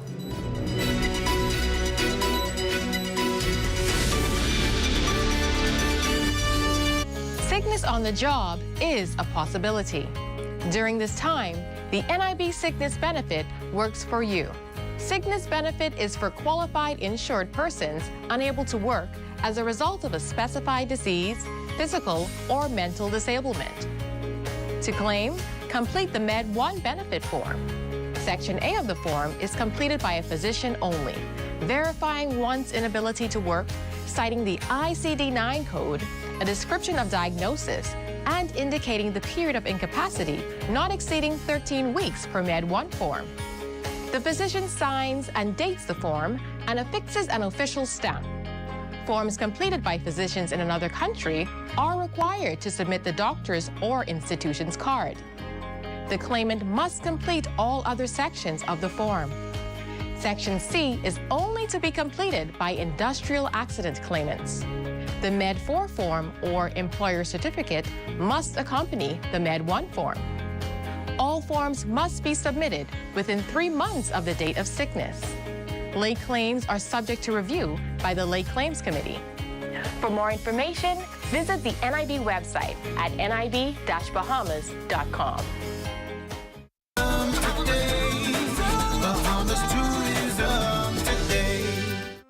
At the 69th National Family Island Regatta in Exuma, Deputy Prime Minister and Minister of Tourism, Investments and Aviation, the Honorable I. Chester Cooper, highlighted the success of almost 70 years of sailing festivities. We've been doing this in Exuma now for almost 7 decades. There is a great love for sailing, and it's being displayed here. People are coming from all the islands and coming from abroad to celebrate sailing and the camaraderie and the fun of Exuma right here at this National Family Island Regatta. And locals participate in the party. They participate in the sailing, and they participate in the economy that's generated as a result of these regattas. We have 40 vendors here. All of them are making money. I did an informal poll last night. They all say they're doing very well. People are calling me for accommodations. I told them to call me and ask me about 2026 because there's no room in the inn right now, no rental cars. Everyone's happy. This is a place of great celebration, not just that we've done this for almost 7 decades, but we're celebrating sailing as a national sport, the growth of it and the excitement that it brings to the Bahamian people. Minister of Works and Family Island Affairs, the Honorable Clay Sweeting, went into greater detail on what draws visitors both near and far to this famous regatta. This is more than just sailing, but we've really done what we can, as we name sailing a national sport, to really promote the boats on the water. You see a lot of investment in the E-class vessels, where we've doubled the amount of E-class vessels, and over 100 boats from around the country, from different family islands, come here to bring different cultures together, to get involved in the sport of sailing, on-land activities. So it's a culmination of what Bahamian is about and how we want to promote tourism and culture in the Bahamas. For more tourism updates, visit Tourism Today or Bahamas.com. I'm Michael Miller, and this is Tourism Today. It's the 5th of May, which can only mean one thing. It's Cinco de Mayo. Arnica Bannister is celebrating. And keeping it all Spanish, join our Felicity Darville in Cuba, who's busy doing the rumba. Plus, the debutantes have been presented. Stay close for that. And coming up in sports, Buddy's Buckets lead the Warriors to Game 7 win.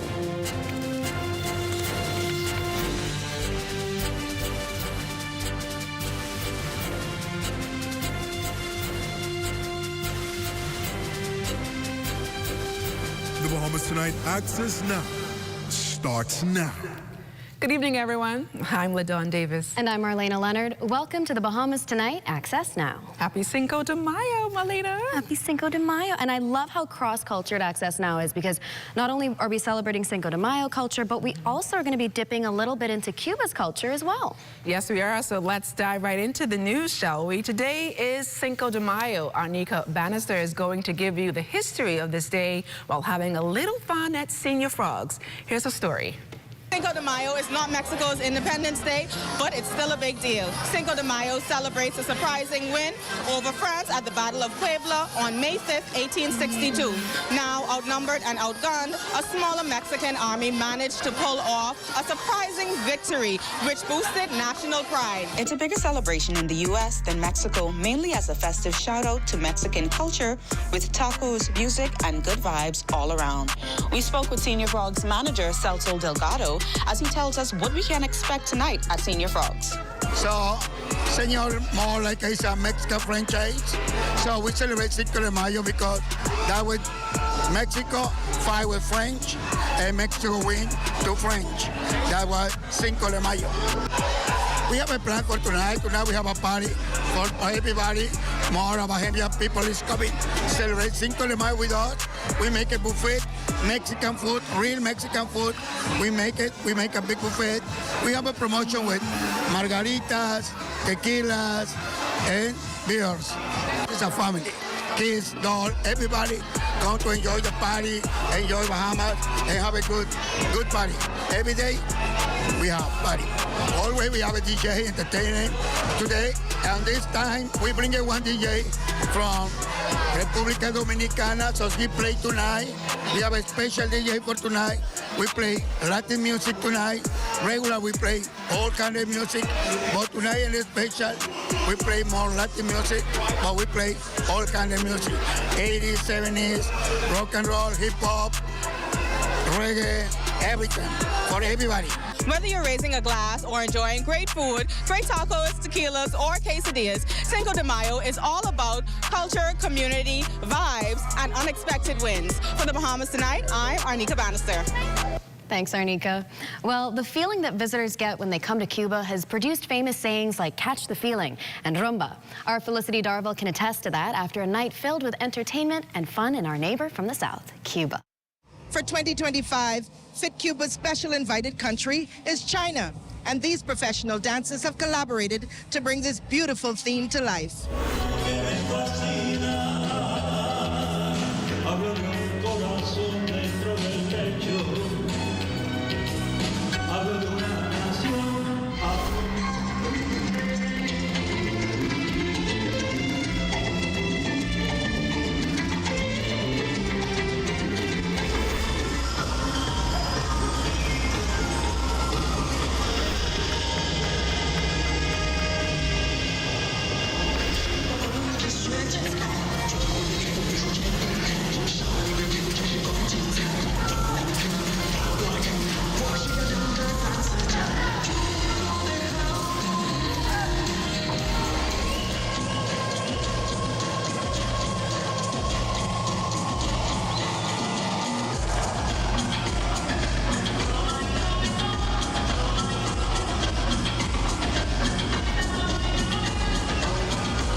Bahamian tourism travel experts give their take on the night's performance. Oh, the show was fantastic. The music, the dancing, just fantastic.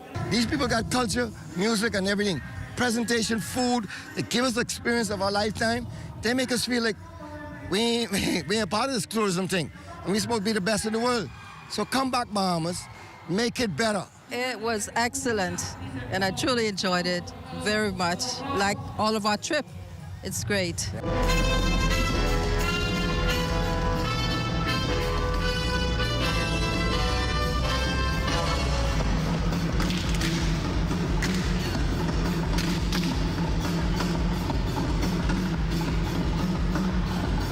This beautiful fusion of Cuban and Chinese culture proves that across borders, land and sea, music and dance are truly languages of unity. From beautiful Havana Harbor for the Bahamas Tonight, I'm Felicity Darville. Poise, elegance, and grace took center stage at the Breezes Resort as young women took the spotlight at the annual Debutante Ball, celebrating 6 months of mentorship, community service, and personal growth. Foundation President Christina Johnson says that while the program is focused on molding young women, families of the participants are invited to various events as a way to promote strong family ties.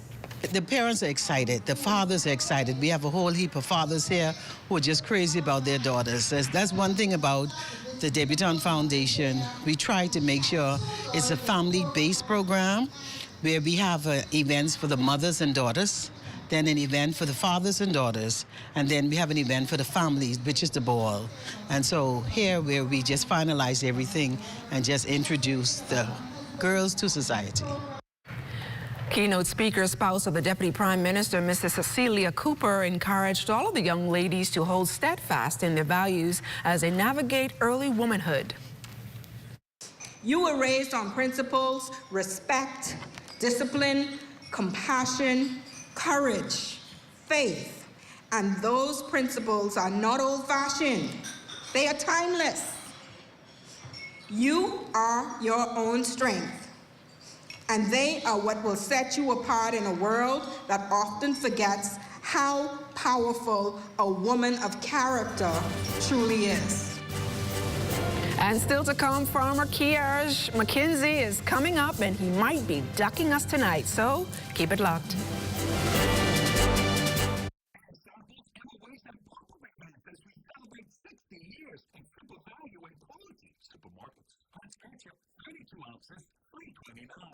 Mayonnaise, 30 ounces, $6.69. Our fresh pure coconut water, 1 gallon, $1.39. Fully chopped raw steak, $5.99 per pound. Free slicing tomatoes, $1.49 per pound.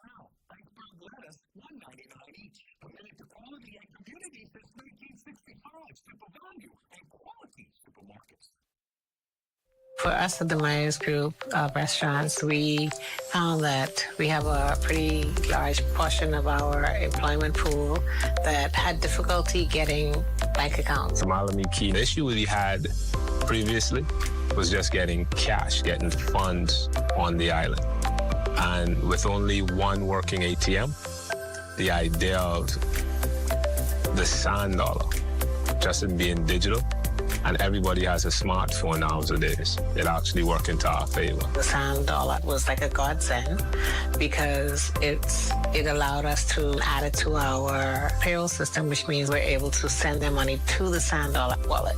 It's still a bank transfer because you get an account number. So from the employer side of things, all I have to do is send your funds just as usual. It opens up our pool for us to be able to hire some of the people that we couldn't hire before because they were unable to open bank accounts. This has been a really good solution.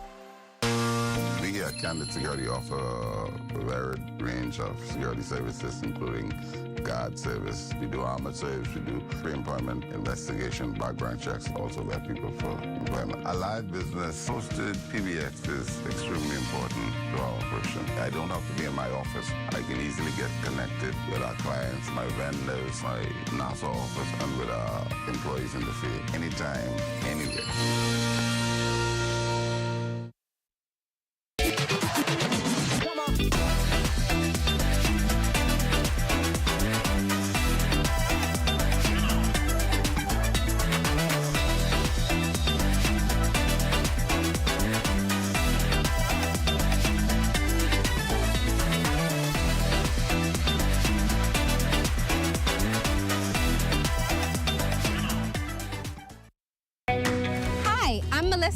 And I'm a survey enumerator with the Bahamas National Statistical Institute, or BNSI.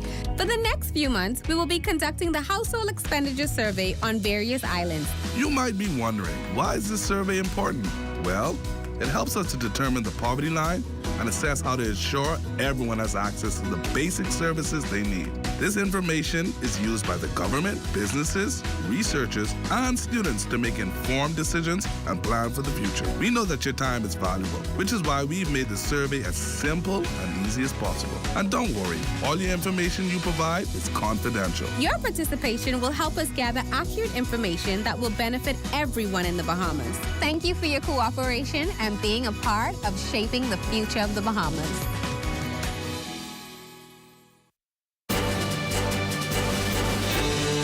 Welcome back. You're looking at shots of Bahama resorts. Those shots are courtesy of our drone pilot extraordinaire, Neville Big Nev Smith. Let's take a trip down to Exuma to see what our Matea Cunningham is up to.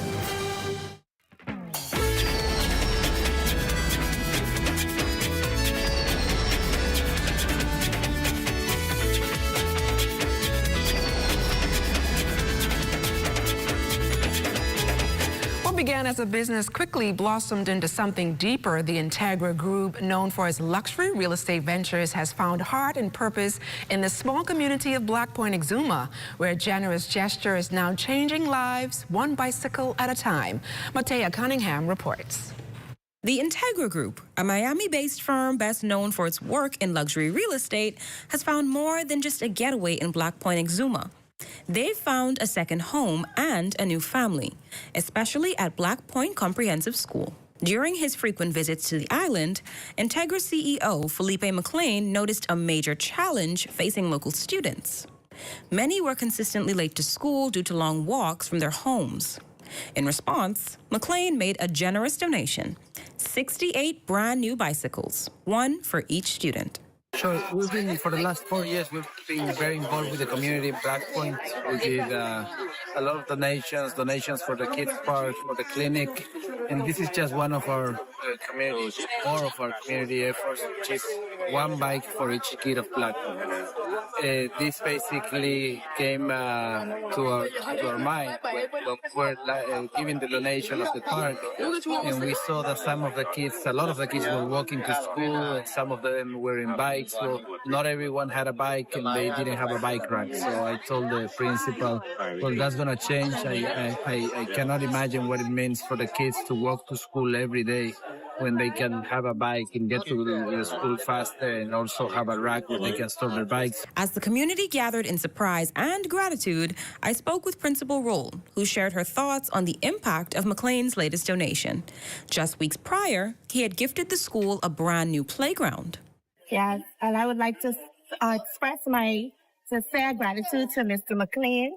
He is very supportive, and we are very, very, very, very, very, very generous.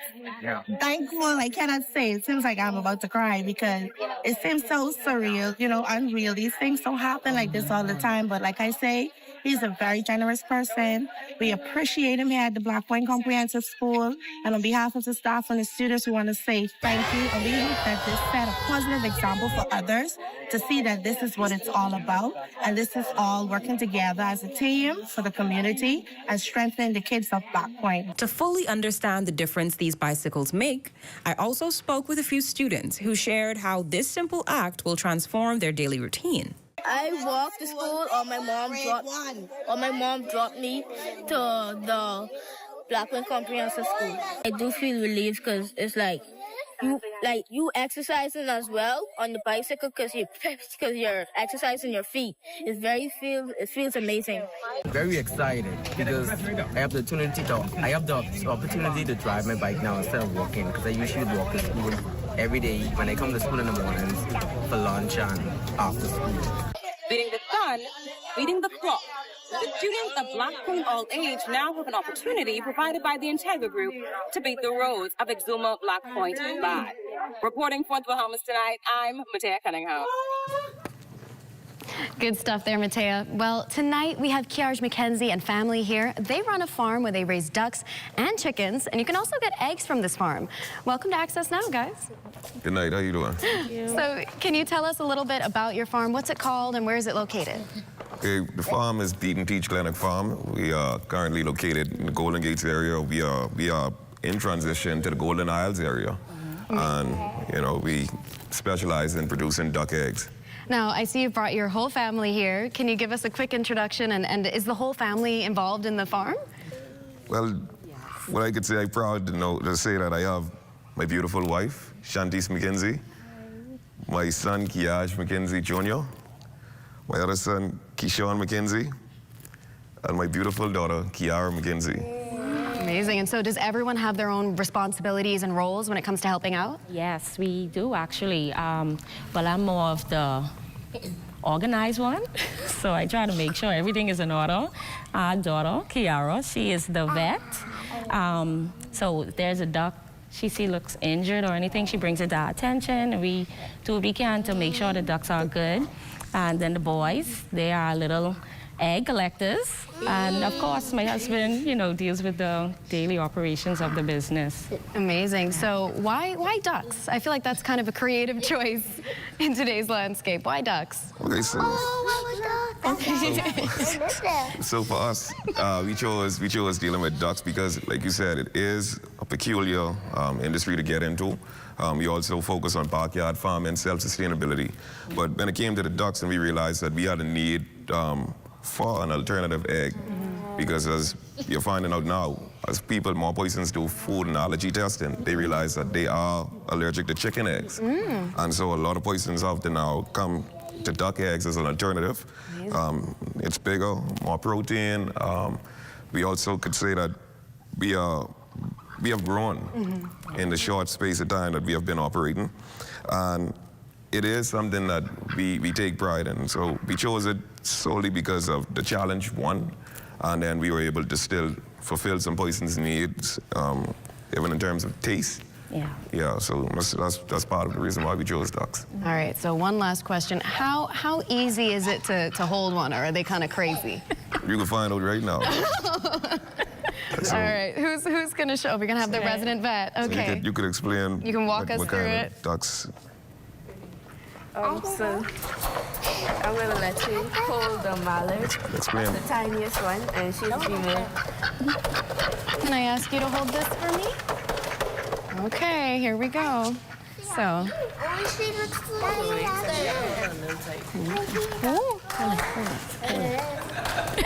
it isn't that hard, right? Good job.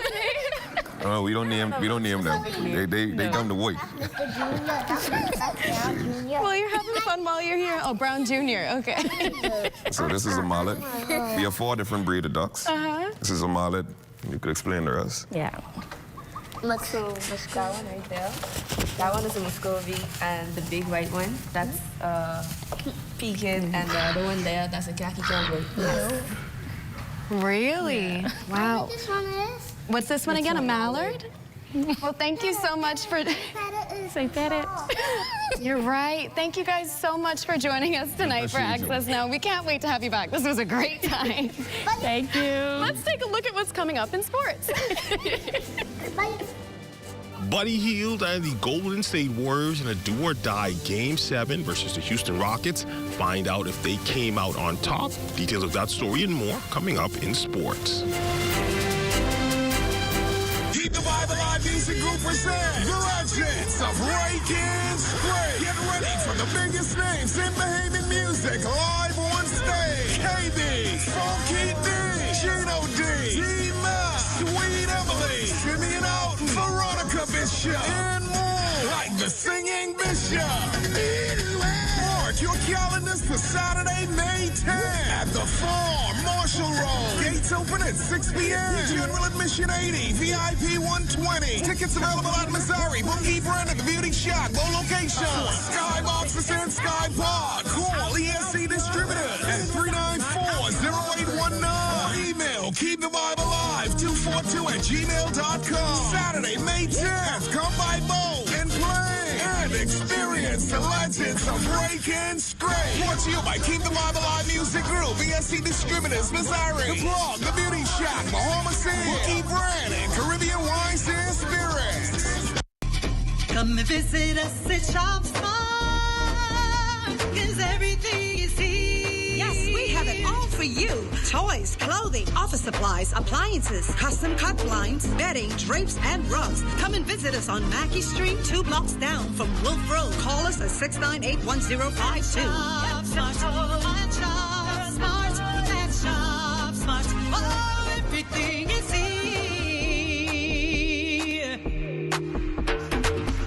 Celebrate the incredible women in your life this Mother's Day. And don't forget the special offer from Cornet Bahamas. From April 16th to May 16th, enjoy a fantastic 35% off store-wide. That's right, everything you need to show your love and appreciation is on sale. Whether it's a heartfelt gift for mom, a treat for yourself, or something special for that amazing woman in your life, we've got you covered. Don't miss out on this limited time offer. Visit any one of our stores today. Make this Mother's Day unforgettable with Cornet Bahamas.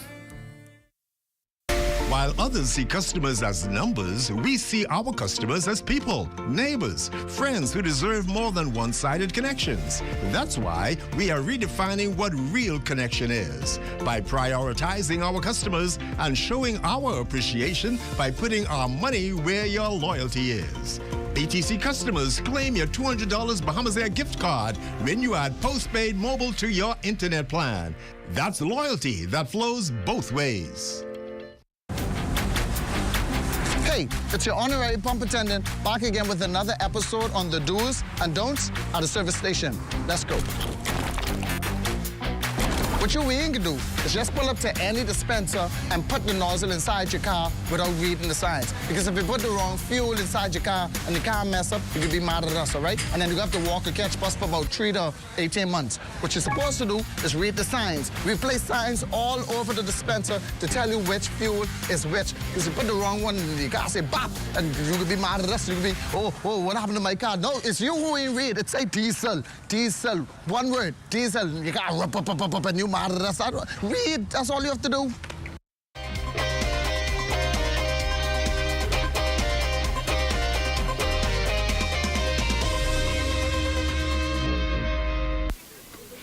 Welcome to your Cinco de Mayo Sports, everyone. I'm Amajal Knowles. No, we're not in Mexico, but at the Winton Rugby Pitch, the site of the Baja Juniors FC Winton Cup Tournament.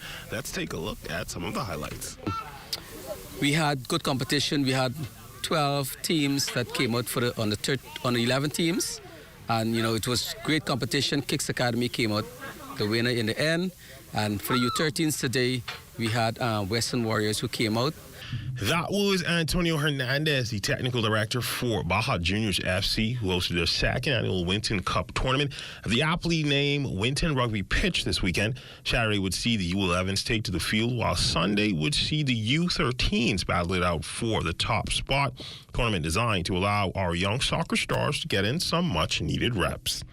Yeah, well, it's very, very important for us to keep to have this kind of tournament because it helps the kids to understand that sports can take them somewhere.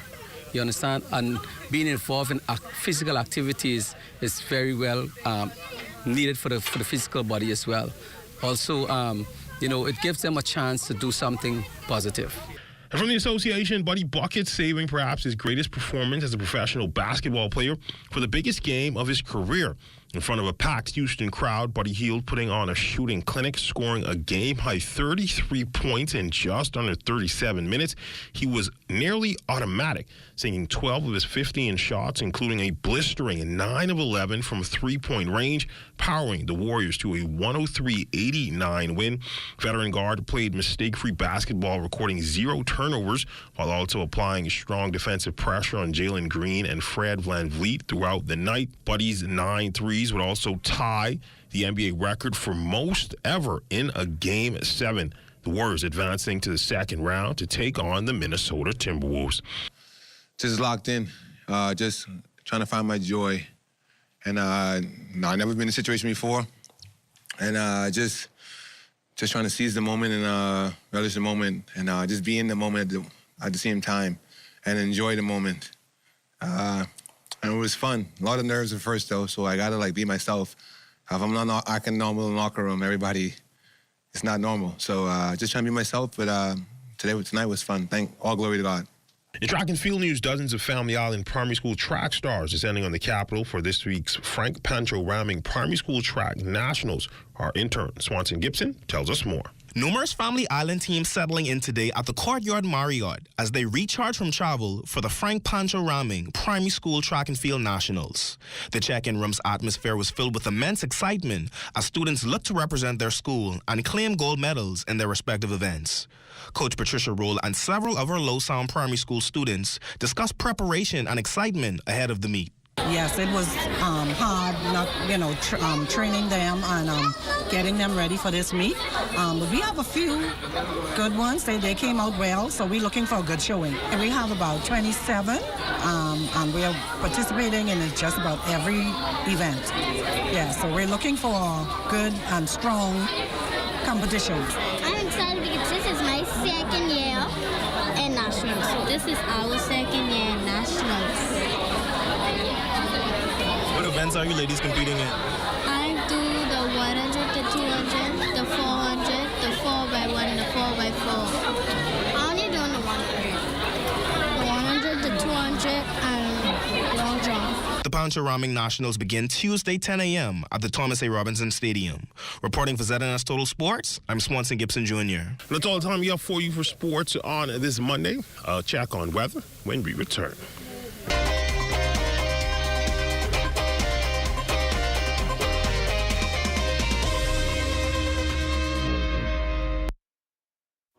Health is the greatest gift.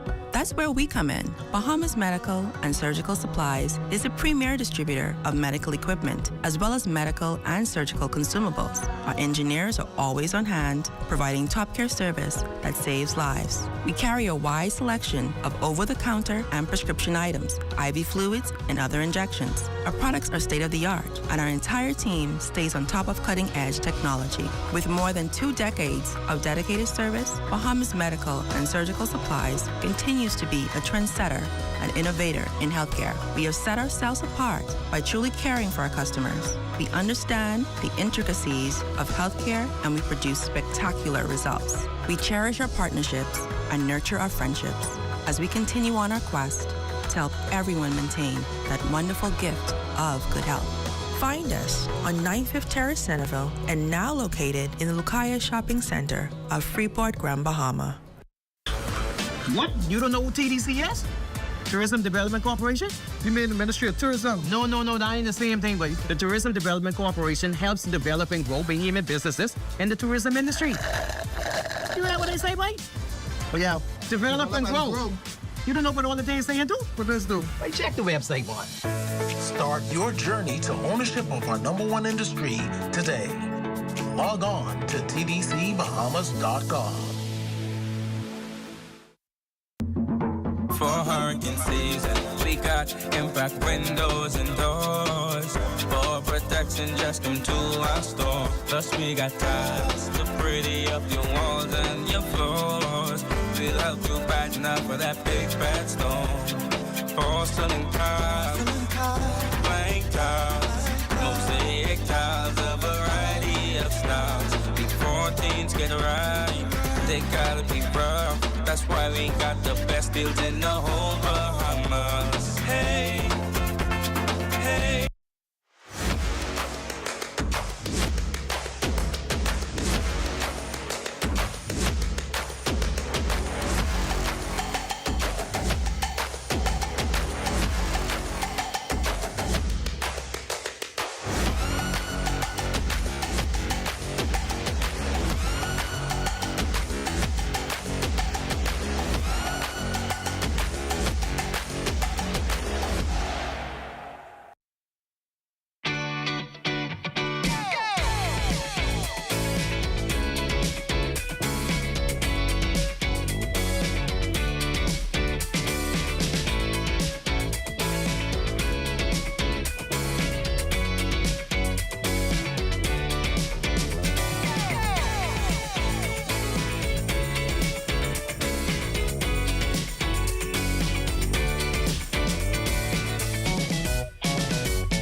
It's time now for your Access weather forecast, and the dry conditions could come to an end for parts of the northwest Bahamas, and that's because we have this late season front that is moving through the area, and that could bring some showers late tonight and here in the capital, possibly tomorrow afternoon as well. So we'll see if that all pans out.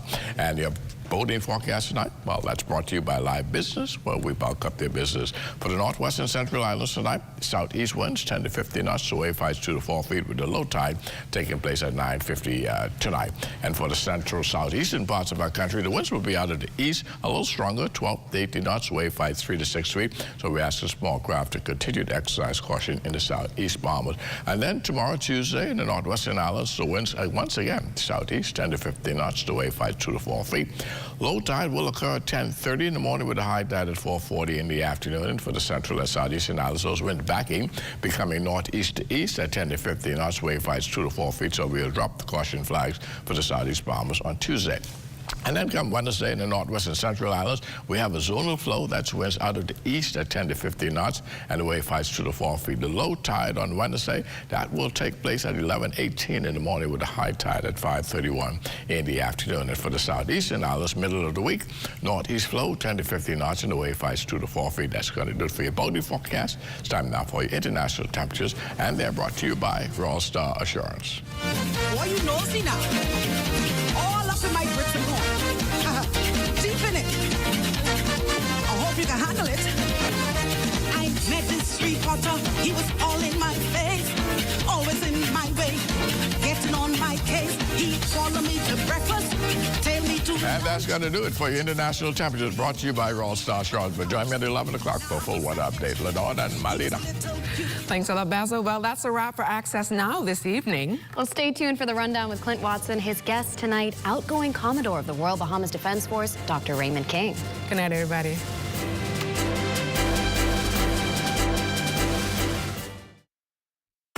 The Hidden Disabilities Sunflower is a globally recognized symbol for persons with invisible disabilities. The sunflower lanyard made our journey less stressful, smoother, and more inclusive.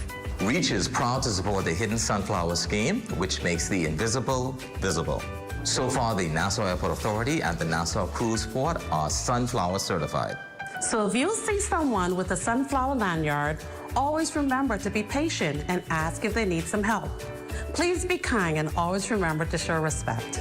We wish to encourage more hotel operators with amenities such as water parks, restaurants, cinemas, government offices to join this initiative, making the Bahamas a more sunflower-friendly country.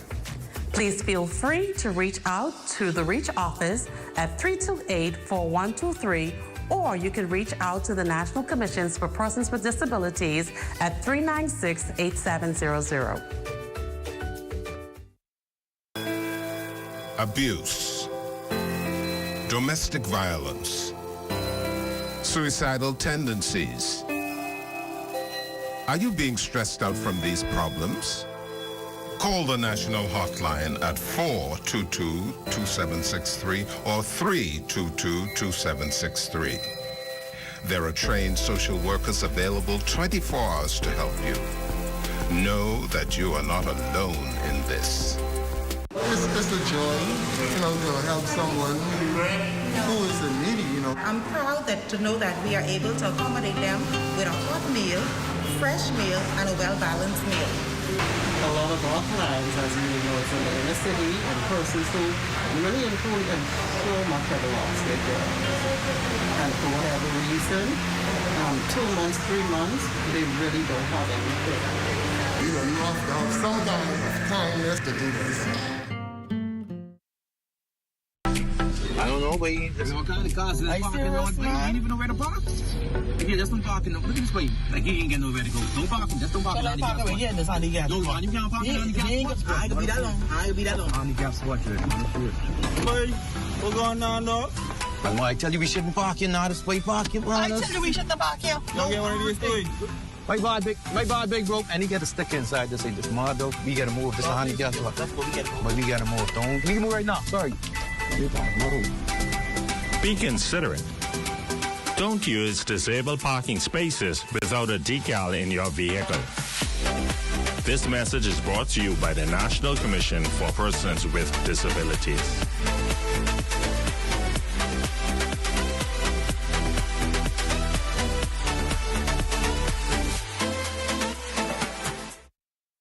At Harold One, I'm Ted Jervis, and this is ZNS.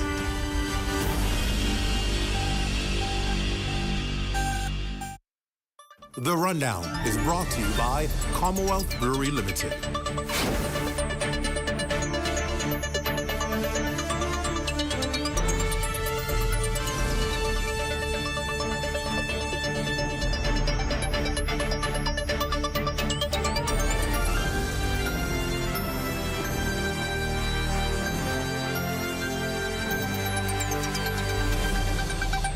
Good evening, everyone, and welcome to the show. It's great to have you with us for the start of another week. Of course, we start tonight with the latest on those fires impacting New Providence and Abaco. Here in the capital, a brush fire in Sea Beach Estates sparking panic among residents as flames came dangerously close to their homes, prompting them to grab hoses and buckets to keep the flames at bay. As Devontae Hanna tells us tonight, thankfully the blaze left minimal damage in its trail. It was a tense morning in Sea Beach Estates off West Bay Street as a small brush fire flared up just meters away from several homes. I jumped over the fence and got some hoses and started putting out the fire. As you can see, all the fencing started to get burned, the trees. I put water on the roof so that the roof wouldn't start burning. Now, as the fire raged on, residents rushed to their fences using any possible resource to help tame the blaze. At this point, professional fire services are on the ground doing their work, but after 2 hours long fighting, these residents did anything to ensure that their properties remain safe. I knew we just needed water and the hoses weren't doing much. I learned very quickly that, you need to get water on it very fast. A neighbor thought about, accessing the water from the pool and also setting up a pressure washer, which is working quite well. The cause of the blaze not known, but environmental expert, president and CEO of One Consultant, Eric Carey, says rising temperatures and human activity are key contributors. There are people intentionally lighting fires. I'm told this is what the volunteer chief from Abaco was saying this morning. That's very concerning, that there's some arsonists at play, and hopefully some of these could be caught and punished, because that's a very dangerous thing. This is the latest in a string of brush fires across the country in recent weeks, with firefighters and volunteers still battling a blaze in Abaco. Carey acknowledges that this is the dry season. When these fires ignite during dry periods and in dry areas, then clearly they're going to spread very quickly and grow and then be very difficult to control. There has been no reports of injury or property damage, but this close call has left many residents shaken. For the Bombers Tonight, I'm Devontae Hanna. Well, actually, these fires continue. There were fires as well in Abaco today, and of course, firefighters were busy fighting those. But a slow return to normalcy for traffic to some degree in the area of Victoria Avenue following last Thursday's massive fire on Bay. Our news team spoke with a representative from Phil's Trucking, who says it may be a matter of weeks before the area is completely cleared and rebuilding efforts can begin. Now, you may recall that this gigantic fire started after 8 p.m. Thursday and destroyed 4 buildings in the area of Bay Street and Victoria and Elizabeth Avenues. And of course, those fires sparking concern for residents, particularly since the summer months aren't that far away. And of course, to provide us with some answers tonight is Assistant Police Commissioner Marino Hines, whose portfolio includes the Fire Services Department, as well as training, Family Islands, and traffic. That's a lot to cover. ACP Hines, welcome to the show. Good to have you. Thank you for having me, Mr. Watson. So we've seen, I mean, this has been, it seems almost unreal.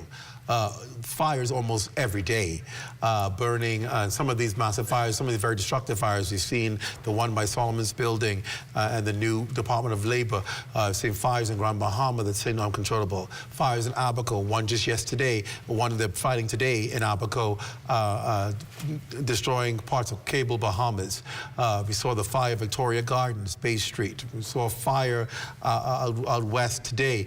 It seems as though, I don't know, what is going on? Is this as a result of brush fires or dry season, or are you suspecting there may be arson in any of these instances? What say you? Okay, thank you very much for that question, Mr. Watson. We look at the science behind it, and we look at what the data is telling us. March to June is typically a very dry period, and because it's so dry, you see a resurgence of fires.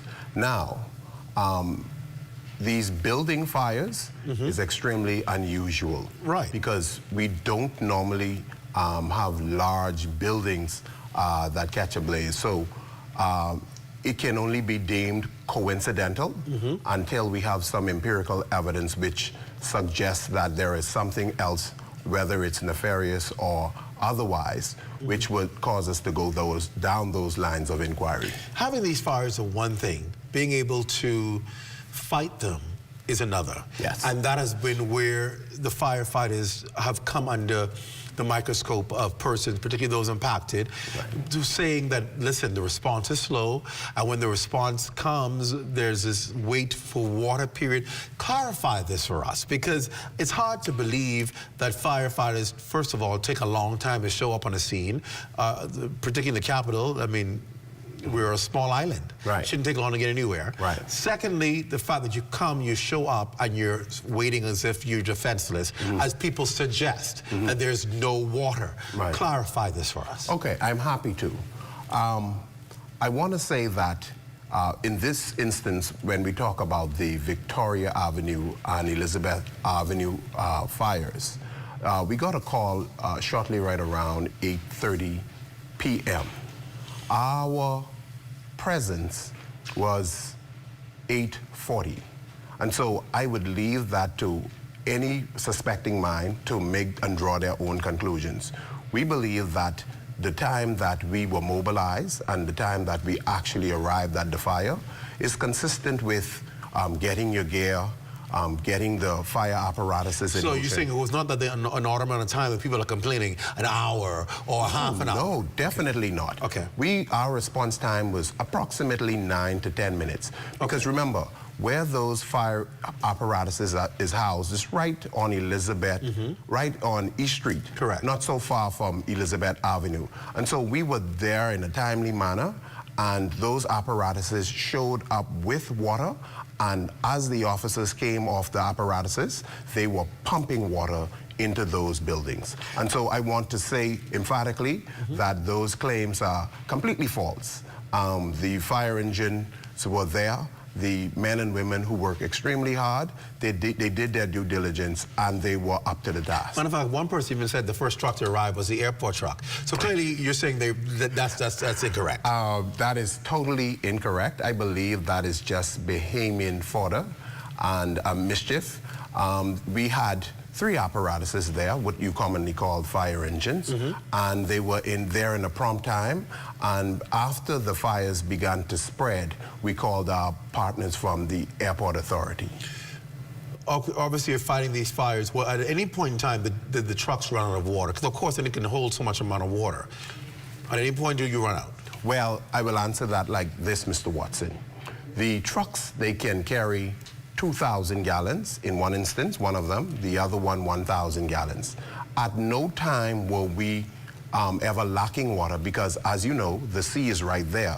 And so we used our pumper truck whenever those apparatuses were out of water, and they were consistently replenished so that there was an abundance of water. So there was never a lull period where there was no water? Never, sir, never.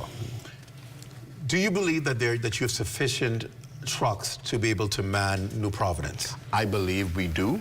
However, there's always a need for new and modern technology because we've seen in the firefighting society the usage of unmanned vehicles, drones, et cetera, articulated firearms, long fire truck ladders which can reach buildings up to 200 feet.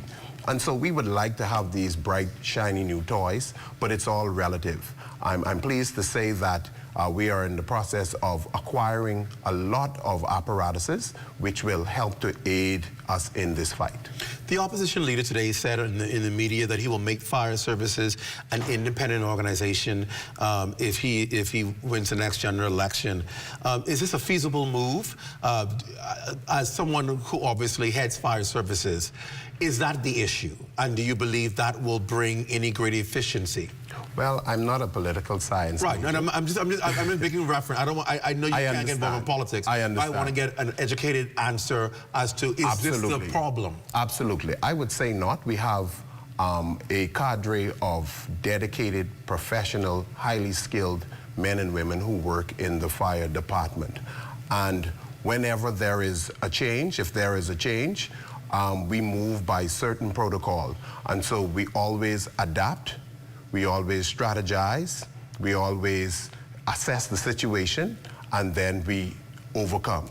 And so whatever circumstances we find ourselves in, we are able to pivot and meet the needs of whatever kind of regime that we find ourselves in. Fire services come under the police, but does it have its own autonomy to operate and function? Absolutely. Those men and women, they are highly skilled, as I asserted earlier, and they play 2 roles. They're police officers and they are trained firefighters.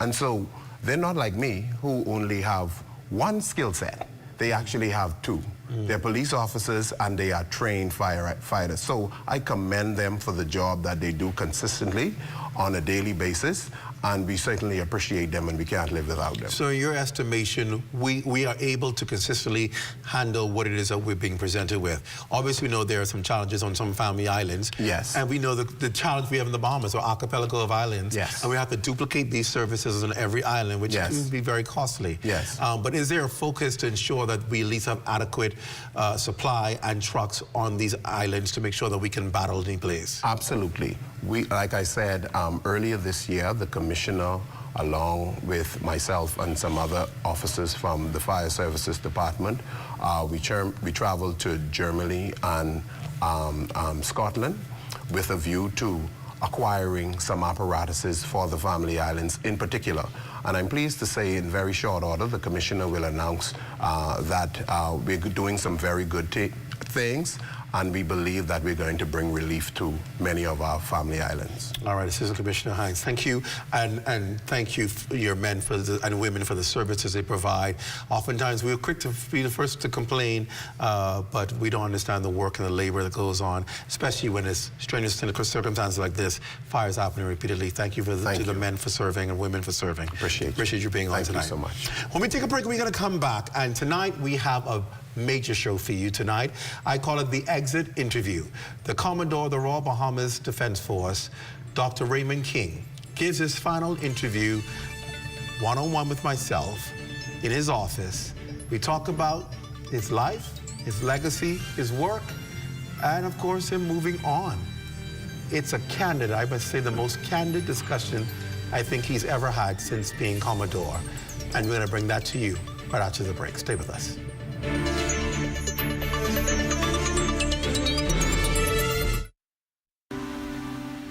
Mailboat service is a critical service to the islands of the Bahamas. Certainly, Andrews has always been there and dear to us. That's where we're born and raised. And so we play a crucial role in advancing the growth and development of Andrews. Customers want service and they want consistency. From the start, that's been our commitment. We work to sail on time every time. Our customers have come now to expect this from us. And one of the biggest challenges we've had was finding adequate funding. SPDC from the very start has been a lifesaver. My advice to young people, if you have a vision, a passion, an idea, go for it. Don't give up. It's not easy. If it was, everybody would be doing it. Be consistent and you'll get there.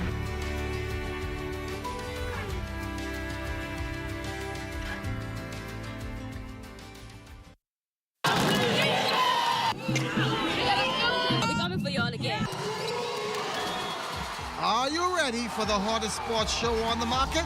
It's called The Timeout, Sundays on the ZNS Television Network. In our first show, 4 decades of sports in the country.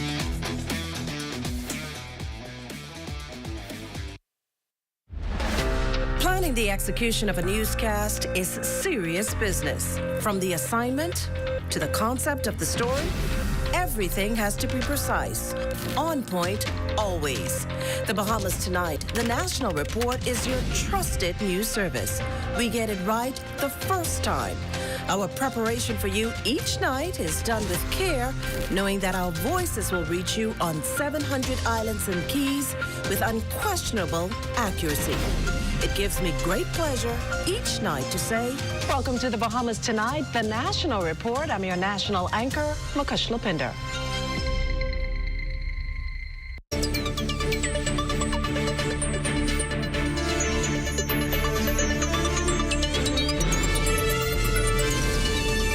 Welcome back. He's been for the last perhaps 4.5 years Commodore of the Royal Bahamas Defense Force, a time that he deems has been transformative for that institution and one where he believes he has served earnestly and with his entire heart. This week, he will bid farewell to that top role and pass on the reins to his successor. What does this mean for him? How does he feel about it? In a candid one-on-one with me earlier today, the Defense Force Commodore spoke about those tough questions that we've been waiting to ask him. Here's that interview. Commodore King, it seems like only weeks we were talking in a different setting, obviously, but talking about your plans, your vision, your goals for the future. And I hinted at the fact as to whether you would be continuing or not, and you didn't quite answer that question, but here we are. You're now making your exit. And so as a journalist, I can't help but ask what transpired between then and now, and the decision to move on. Talk a little bit about that. Good evening, Mr. Watson. Thanks for this opportunity. At that time, during our interview, I was still contractually obligated and in command of the Royal Bahamas Defense Force. So it would have been imprudent for me to speak about any future plans because the government simply had not made a decision at that time. But since then, the government has made a decision, and at some point in the near future, I look forward to an appointment whereby I'll be able to contribute meaningfully and continually to the development of this country. But at that time, I didn't want to preempt the government. So I'm glad you gave me 2 answers in one. So one, you're not done just serving, just in this capacity. We can hopefully see you serve the country in another capacity soon. Yes, sir, most certainly. And then about the decision to move on, how did that settle with you? Obviously, you're saying the government made a decision. How does that sit with you? To be honest with you, having spent almost 4 decades in one single organization, it becomes a part of you. My family, basically, all of us were in the military. That's where I met my wife during my 2nd year in the service, and both of my sons are part of the military, one deceased. And so it becomes a part of you. It's a bit bittersweet, but I accept that, and the Bible tells us, for everything under the sun, there's a season. And you gotta trust the divine purpose when that season ends. And so I look forward with promise, great promise, of contributing, probably even on a grander scale, to development of this country, but it becomes a part of you. We would have developed friendships almost 40 years. And those friendships remain long after we would have exited the service. But I am satisfied given the contributions I would have made, particularly over the last 5.5 years when I commanded the organization. I was very transformative and progressive in my thinking in moving the organization forward. I would have had an opportunity to exercise my agility in responding to Hurricane Dorian, the global pandemic, 2 of the most difficult periods in this nation's history. And I would have really put in significant systems, units and departments that this organization needs. And I always told the subordinates and the commanders that the systems that I was putting in place are systems that the developed world and the developed armed forces have that we were lacking. And it was not about me. It's about putting in systems to ensure the sustainability and the success of this organization long after I would have departed office. And so that work is left behind. That work will have to be followed through. I'm sure there are a number of Joshuas coming behind me to move those programs through. And as I reflect, more than 65% of the officers in the organization now would have been trained under my leadership during my 38.5+ years. And more than 40 officers would have been converted to the officers during that 5.5-year period. Let me ask you, do you feel you were done? As leaders, while everything we do is based on time and seasons, we also have plans and goals. Was there more for you to contribute in your view? Most certainly. There are a number of major initiatives, like the development of our Center of Excellences, our Drone Academy, Bahamas Maritime and Military Academy, 2 major initiatives. Because I'm one who believes in lifelong learning and the continuous learning in order to professionalize the organization. There are a number of great initiatives that I would have instituted, and of course some leaders would want that opportunity to see it to fruition, but very rare. And I learned that throughout my career. I've had successful commands, and just when I got into that groove, the leadership saw, well, okay, we could move King so he could create greater impacts within the organization as opposed to creating any glory holes. When I served as the port controller, and that was a very insightful and enjoyable time. And I was sent back to turn things around following Hurricane Dorian. And whenever I see the staff from the port department, they would embrace me and say, you were the best boss we've ever had. We wish you had stayed longer. And similarly in this position, right? I've done exceptionally well. I think I would have self-actualized that it took very little energy. I was basically operating on automatic pilot and moving the organization. And so I accept that seasons come and seasons end. Evidently, I would have loved to continue those programs, to bring them to fruition. But as I mentioned a bit earlier, there are a number of officers, more than 65% in the organization, who would have been trained under my leadership, and more than, I'll say, 40% now would have converted. They would have seen the vision, and they would more than likely be the justices to ensure continuation of those programs. So I leave the organization in good hands. Do you see this as a move of pioneering, one where you're called at various opportunities to pioneer new works, or do you see this as a judgment on your leadership? I would say pioneering, because my leadership is unquestioned. You know, one doesn't like to boast, because I remember I was doing, during my doctoral program, during one of my leadership classes, and we were asked to view ourselves in a survey and then have other persons take the same survey. And for some reason, you find that you always rate yourself higher than persons receiving, and so that is real. But my legacy will reflect. The historians will reflect my life of service and sacrifice, and in the way not only the Royal Bahamas Defense Force was managed, but the Port Department and every unit and craft I would have commanded. And so I think that's a question that we allow the publics, the critical stakeholders, to answer that question. But I'm quite satisfied that I would have led with professionalism, integrity, and with a deep found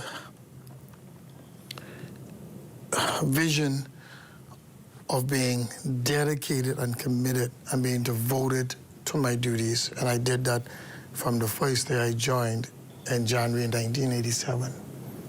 Your years of service in the Defense Force, to some may be a lifetime, and to others a half of a lifetime.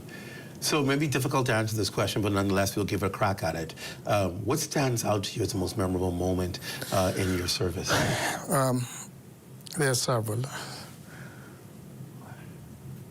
There was an incident when I was in command of HMBS Nassau, and we had made a poaching arrest. And there were 3 Dominican vessels on the Great Bahama Bank, and they all absconded, and I decided to go after them, what I considered to be the mothership.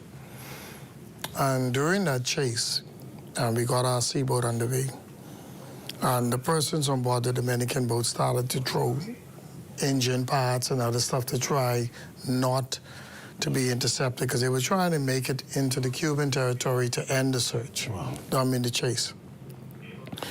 And they went to the extent, there were a number of them who actually jumped overboard. Jumped overboard. And we were able to stop the vessel using warning fire. We conducted the boarding. We detained the vessel. And the cover of darkness came, and I give thanks that it was a quiet and calm evening. And we went into recovery mode. We went into a quiet ship. And I was determined to save every soul. And it took us a while. But we moved slowly on the reciprocal track that the chase was on. And I give thanks that those persons, they were good swimmers, they were able to stay afloat. And there's about 7 of those persons. Because you could imagine the international implications or repercussions of you affecting a poaching arrest where there were loss of lives. And that stands out to me as one of the most memorable events for me, saving all 7 of those persons, and it was under the cover of darkness. And I often reflect on that incident. But throughout all of my feats that I would have done, and I always reflect on the response to Hurricane Dorian and the changes we had to make in response to the global pandemic, which really stretched my leadership in terms of being agile. And then all of the transformative initiatives moving towards a center of excellences and really placing focus on the families of our deployed members for extended periods through the Family Readiness and Support Office.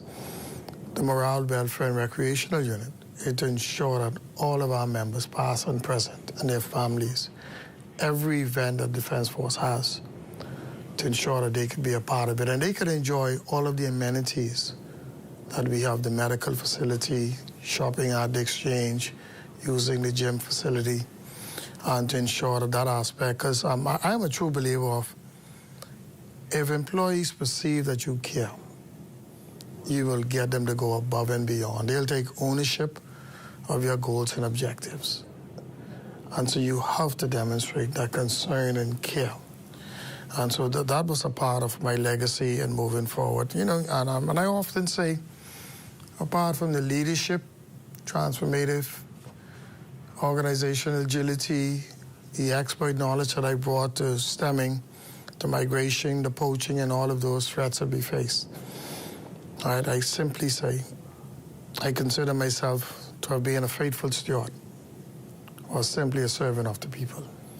I want to start this question, and then we'll continue at the end of the break, at the next segment. I think it's a great segue to our next discussion, and that is, having said all of that, what do you believe your legacy will be that you have left behind? I want to talk about you as Commodore, and then, quite frankly, the way forward for you. We'll talk about that on the other side of the break. Stay close. You're watching a special edition of The Rundown with the Commodore of the Royal Bahamas Defense Force, days or maybe even hours before he hands over the reins of power. We're back, and after this, stay close.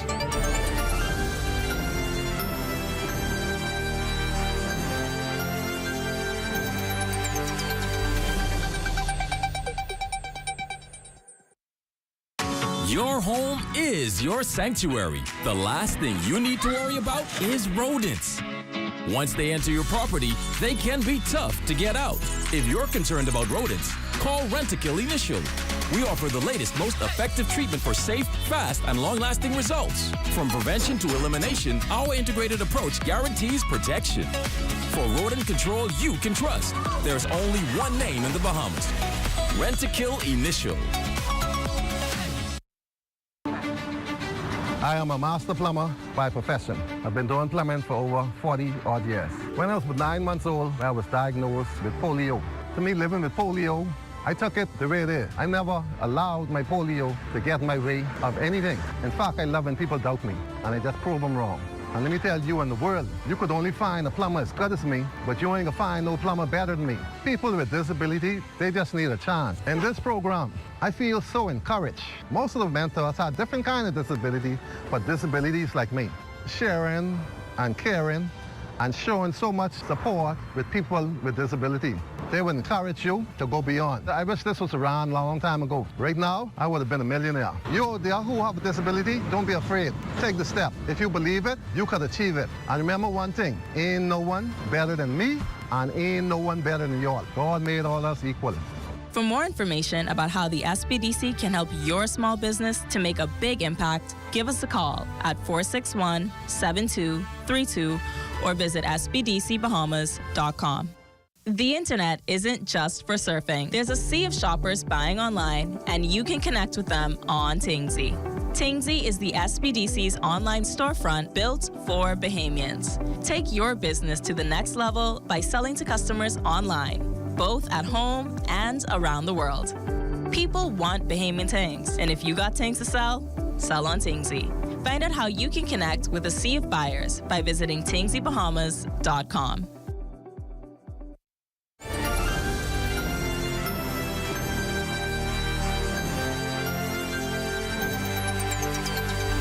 Welcome back to The Rundown. We are watching a special edition interview with the Royal Bahamas Defense Force Commodore Dr. Raymond King, just days before he hands over the reins of power.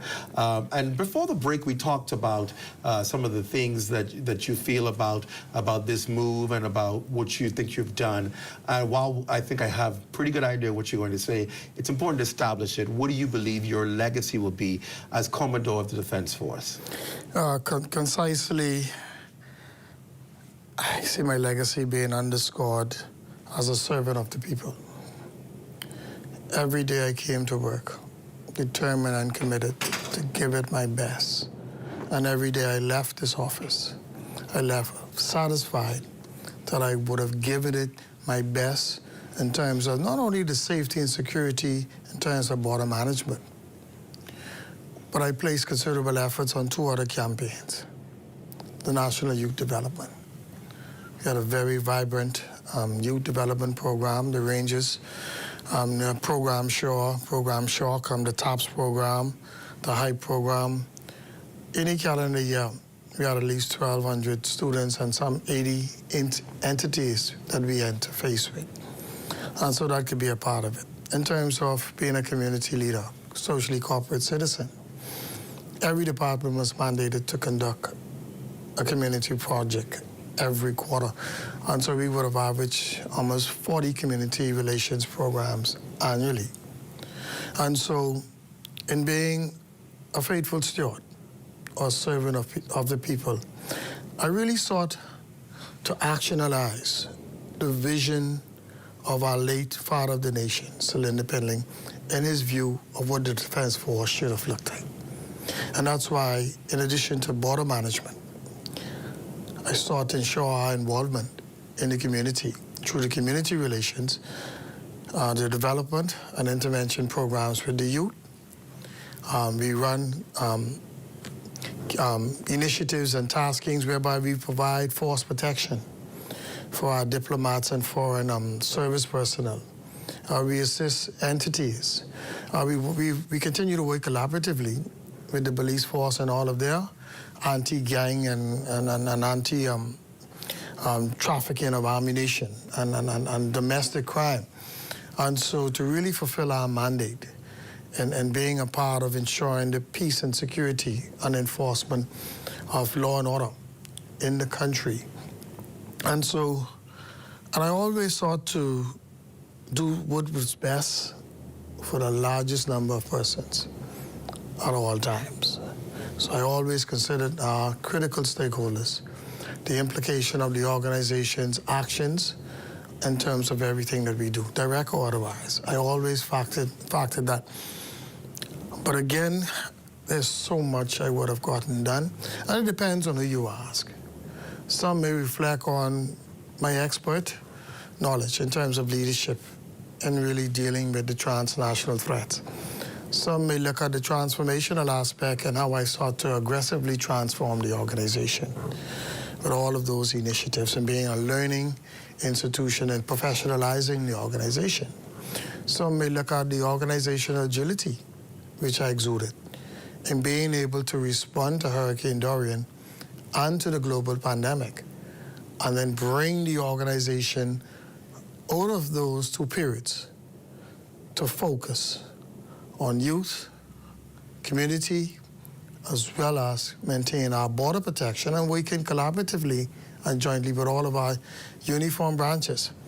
And so it all depends on you, who you ask. Persons may look at that professional aspect, and persons may look at the campaigns that I run, all right, the community as well as youth. And some may look at the transformation of the organization. But I saw something recently, and I had nothing to do with it. The public is referring to me as the People's Commodore. And I say, you know what? Some persons are already starting to shape my legacy. But I think I know why. I was given the opportunity to be instituted by the previous administration and to finish my contract under the current government, of which I'm really and truly grateful to have been allowed to complete my last 3.5 years as a part of my appointment, and to serve both governments with the public as my focus. Border protection, the inclusion and involvement of the Royal Bahamas Defense Force with its community stakeholders, the youth development, working with national agencies, and I was able to focus on our mandate and missions, irrespective of which government I was serving.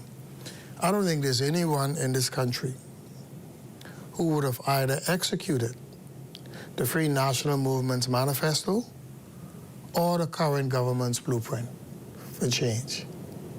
Because I was able to make the necessary adjustments to ensure that those objectives were achieved. I'll give you an example. When this government came to power, one of the first things I realized from the Blueprint for Change, it didn't have a national strategy, security strategy. I'm the author who developed and designed a national security strategy for the government. The National Youth Guard. We had a concept already within the Defense Force. It was me who presented that on my first meeting with the Prime Minister and the Minister of National Security, that concept which has transformed with minimal changes to the National Youth Guard. Wow. And so I was able to navigate the organization to accomplish the government's priorities while maintaining border protection, community involvement, and national youth development. Let me ask you, Commodore, because a lot of people believe top positions like these must be political. What is your view? Are you able to hold and execute effectively a top position like a Commodore and not be political? The appointment is political. And regrettably, in this country, whichever administration installs you, you perceive and you attach to that administration regardless of what your political persuasion is. And that's something I don't think we'll ever get away with. Whomever install you, as far as they're concerned, you're with that administration. And so that day is real, okay? I've been able to work as the port controller with a few permanent secretaries and ministers, and they allowed me to function without political interference. And likewise now, both administrations, they saw the vision, the strategy that I was executing, they supported it, we got all of the resources we needed, ensuring that the organization was completely resourced, manned with recruitment exercise, and all of the necessary training we needed. And so it's difficult. These positions are politically appointed. And so, but the Defense Acts and Regulation is such that we are strictly prohibited for getting involved with any political activities, engaging and having any political paraphernalia on anything you personally own, your vehicles, your homes, and not to allow any political meetings at any of our establishments. And I think because of that, we know it is an offense. I think it keeps most persons honest because you know you have to stay apolitical. And so I haven't experienced any undue pressure by either administration in the performance of my duties. And I think I was so comprehensive in my duties and so successful that the issue of being politically interfered with in doing my job was never an issue. And I acted as the principal and the expert advisors, and I took pride in doing that. And I'll always remember the Thursdays when I had to account for the organization with meetings with both prime ministers and having to account for my stewardship of this organization. 4 decades of Defense Force work gives you a pretty good view on the caliber of officers. We know what we face in this country. Whether it's police officers or defense officers, they only can come from the people in the community. And we've seen a challenge in our community, the fabric of society being broken down, the moral fabric. Have you seen over the years the challenge in being able to find the kind of Defense Force officer that we used to have? Or has it gone in the opposite direction?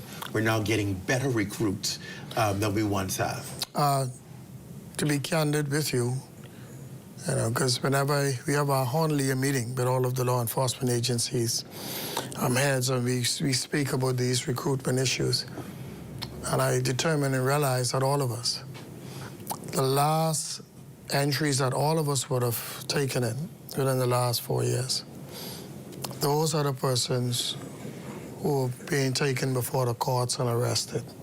And so there is an issue, there is a problem in this country. And we try our best to, without knowing their backgrounds, because when you go and you do your security vetting, you have to trust what the neighbors are saying.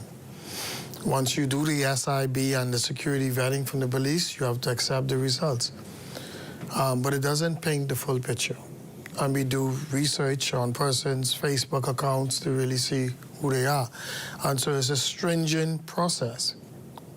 But we found that over the last 4 years, the persons who are getting themselves in problems for all of us have been those entries.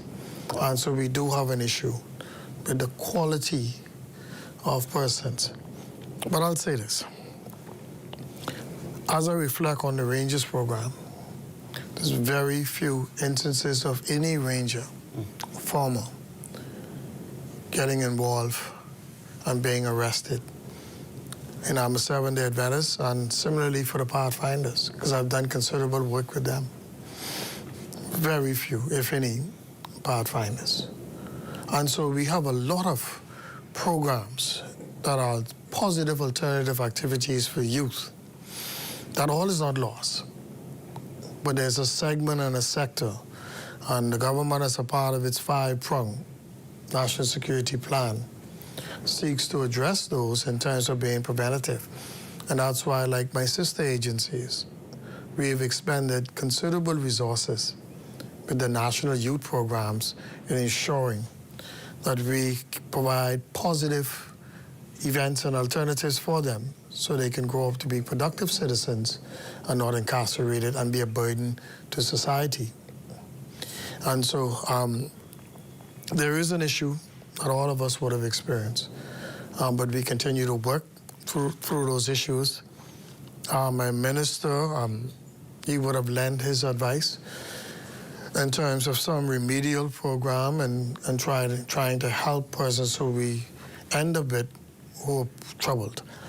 And I was able to recruit 2 doctors who are part of the BDoc system, one a psychiatrist and one a psychologist, to assist us in that remedial program to assist, to help persons, as opposed to just flushing them out of the system, because they only become a burden to society.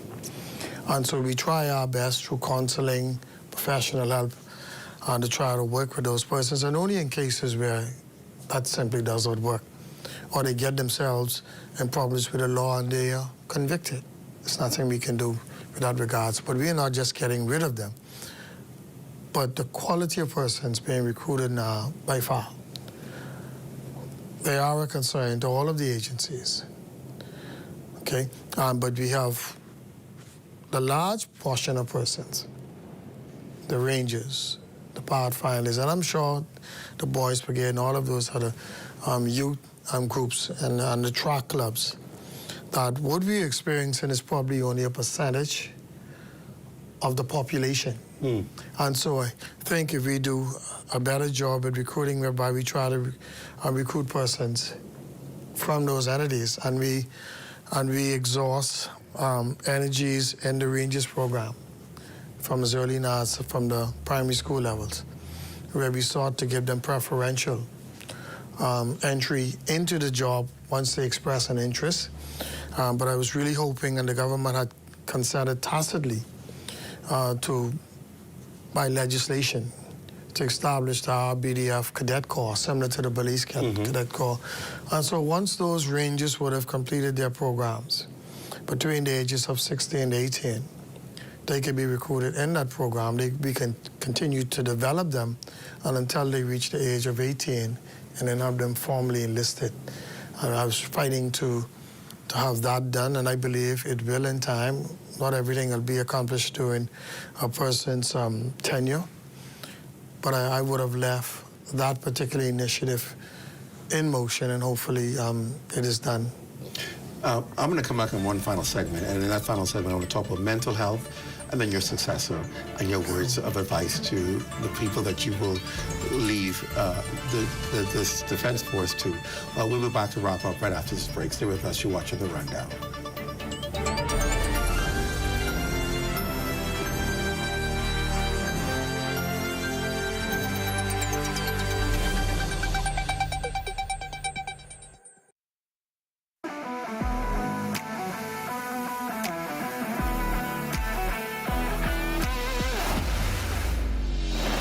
Bahamas Striping Group of Companies, we have been in Exuma now for the past 4 years, carrying out our paving program. A part of our company's philosophy is to do some work to international standards. So when you look at our paving division, we have a state-of-the-art lab to do all of our testing in-house, as well as a state-of-the-art asphalt plant with a trained technician carrying out the work on that site. The overall action goal of our company is to produce the work that we're doing in the entire Bahamas to international standards. We also make a difference by the training of our staff. We have a very intensive training program going on to where we are teaching young men how to learn the art of striping. Being a young man myself, I've made mistakes in the past. I was given a second chance to better my life, and it's only fitting that we pass it along. What's important for us is giving them a second chance for them to get a skill and a career that could take them further in life.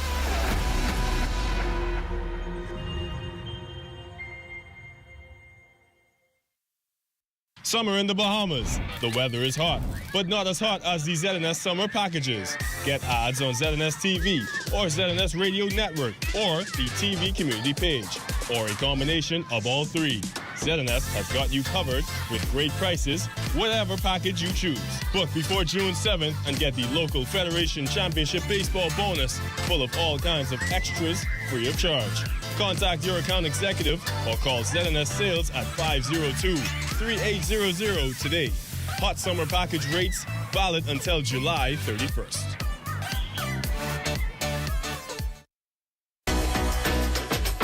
Welcome to What's Trending. Join me, Jiminita Swain. And me, The Bahama Beauty, Monday through Thursday at 6 p.m.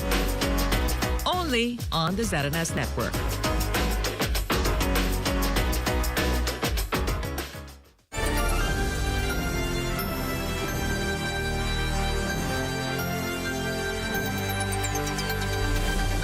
Wrapping up a conversation with the Commodore of the Royal Bahamas Defense Force, Dr. Raymond King, as he prepares to hand over the reins of power.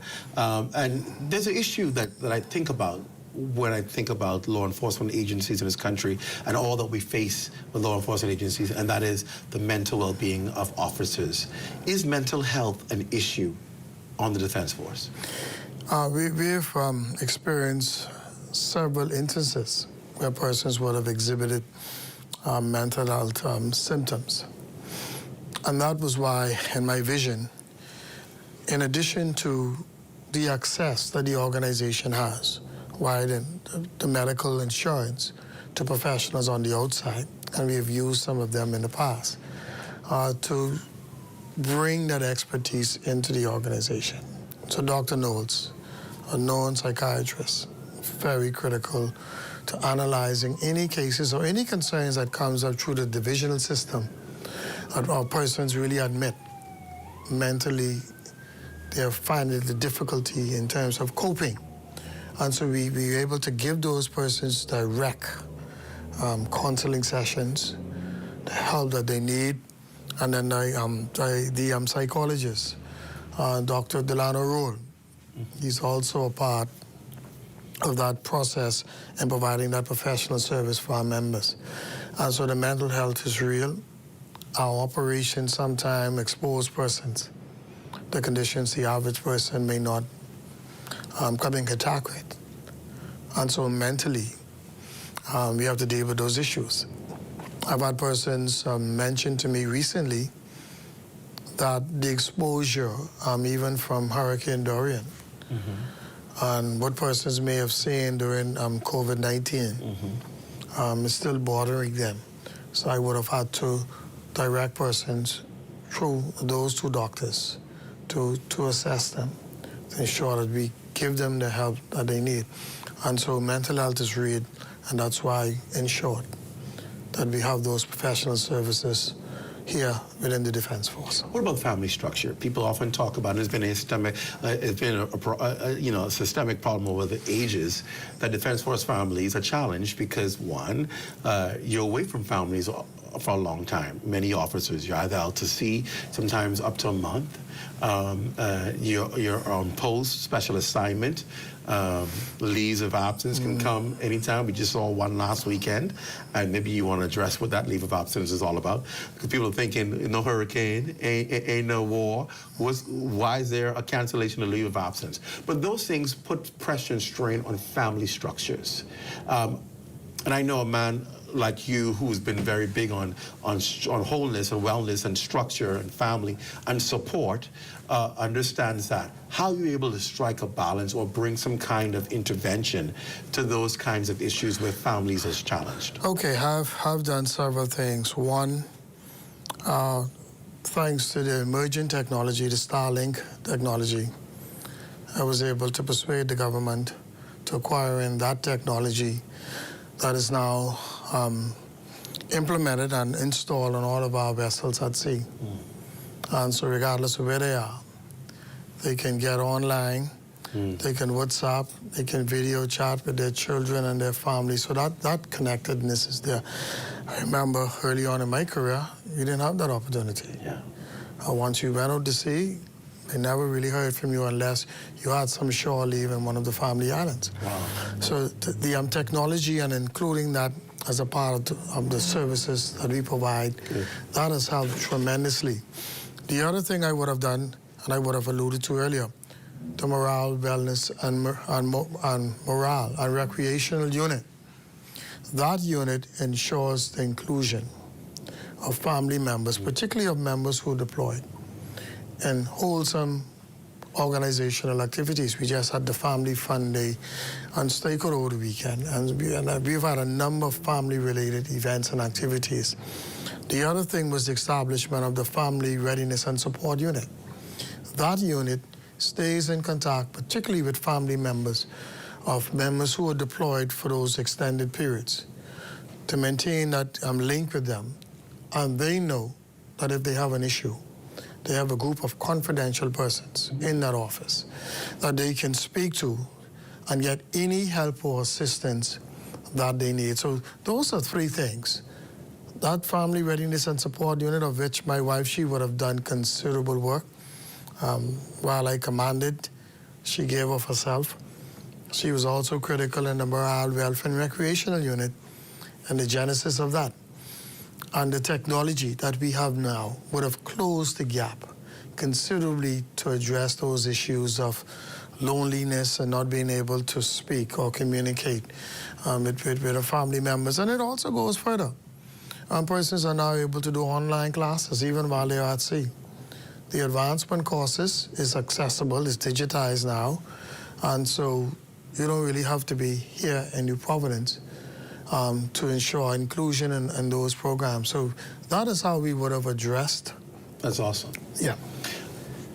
Some of the leave of absence. People are wondering, why was leave canceled? Are you able to say what that, because people are thinking there's no hurricane, no threat, or national threat, why the cancellation of leave? It's interesting that everything that we do, for some reason it gets national attention. You know, I've visited major naval establishments, and they publish these all the time. I mean, you don't get public reaction to it. Right. But what we need to establish is that members of the Royal Bahamas Defense Force, you're never off. You're simply on shore leave, which can be canceled at any time, other than if you take approved vacation and you're traveling out of the country. You're only on shore leave, right? But I made that decision because I wanted to ensure adequate representation and inclusion of our members at this change of command ceremony. I wanted to ensure that, because these exercises are very far and few between for the Royal Bahamas Defense Force. My two predecessors would have lasted 5 years. Commodore Scobal, I think 3 years, Davy Roll was 9, Commodore Leon Smith was 13 years. And so to witness and to be a part of these events is critical. But these are naval traditions, and a part of what we do is to ensure that members are steeped in the customs, the values, and the tradition of this organization, because it's unique. And to ensure that as many persons, and they would appreciate it afterwards, being a part of the ceremony, seeing how it's executed, and being able to say farewell to the outgoing and embrace the incoming. I've got about 2 minutes left. I want to get these last two questions in. And the first one is talk about your successor, who he is, which part of the rank is he coming from? Captain Floyd Moxey, he's a captain. He was part of the executive leadership. He would have spent the last 3.5 years working as a legal aid to the Honorable Minister, so he was redeployed to the Ministry of National Security. He's one that he and I would have sailed on crafts. He was my senior for a large part. He came from the radio and radar department. I was a mechanical engineer, and then I crossed over to the Officer Corps. And we would have worked on several platforms together, and he's one that I always had deep respect for. Because when I joined as a mechanic within the mechanic engineering branch. You capable? Yes, without a doubt. His deputies will definitely bring varied expertise to assist with his leadership, but the advice I gave him is this: to avoid disruptive changes. Maintain the status quo for a large part, and in order for him to be successful. When you make disruptive changes, you're going to go into a period of inertia, and sometimes it takes a while to get going again. And I shared with him the advice what Commodore Davy Rowland said to me when I was coming to office. He said, persons will come to you, and everybody wants you to change something. And he advised me to try to understand and research why that policy or rule was instituted in the first place. You're able to make more informed decisions. In 60 seconds, your advice to the men and women of the Defense Force as you take your leave. I want to firstly thank them for their dedication, their commitment, and their devotion to duty. We've had an exceptional run. It's roughly 5.5 years. We would have done extremely well. The country needs us in terms of defense and security services, and we must always seek to provide those services at the highest professional levels that we're able to. The new leadership coming in, you have to galvanize around the new leadership and give them the same level of support that I would have received from you. Because this is larger than just Commodore King or Commodore to be Moxie coming in. We have external stakeholders who depend and rely on the services that we provide to ensure the safety, security, and the prosperity of our Commonwealth. I'll tell you, the Commodore is excited about the way forward for him, but he's also a bit emotional as to having spent most of his life at this institution, and he's a bit anxious as to how his emotions will fare come this week when he gives over the realms of office. We wish him well, and we do thank him for talking candidly to us today and sharing his heart. Well, that does it for the rundown. Be sure to stay locked on the ZNS network for the Bahamas Night at 11. It's the final newscast in the country with the latest news and information with Royston Jones. He's already in the building preparing for that. For all of us here at ZNS, I'm Clint Watson. Thanks so much for joining us. Have a great night, everyone.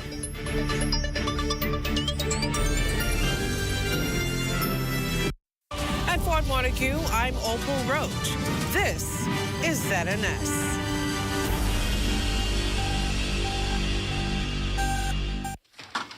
Well, Regine, I'm happy to report there are no mice in your closet. Although I did beat the hell out of your mink earmuffs. So then what was causing all the squeaking? I guess you must have loosened up the floorboards when you were trying to hide your box of valuables. My box of valuables? Yes, my very valuable box.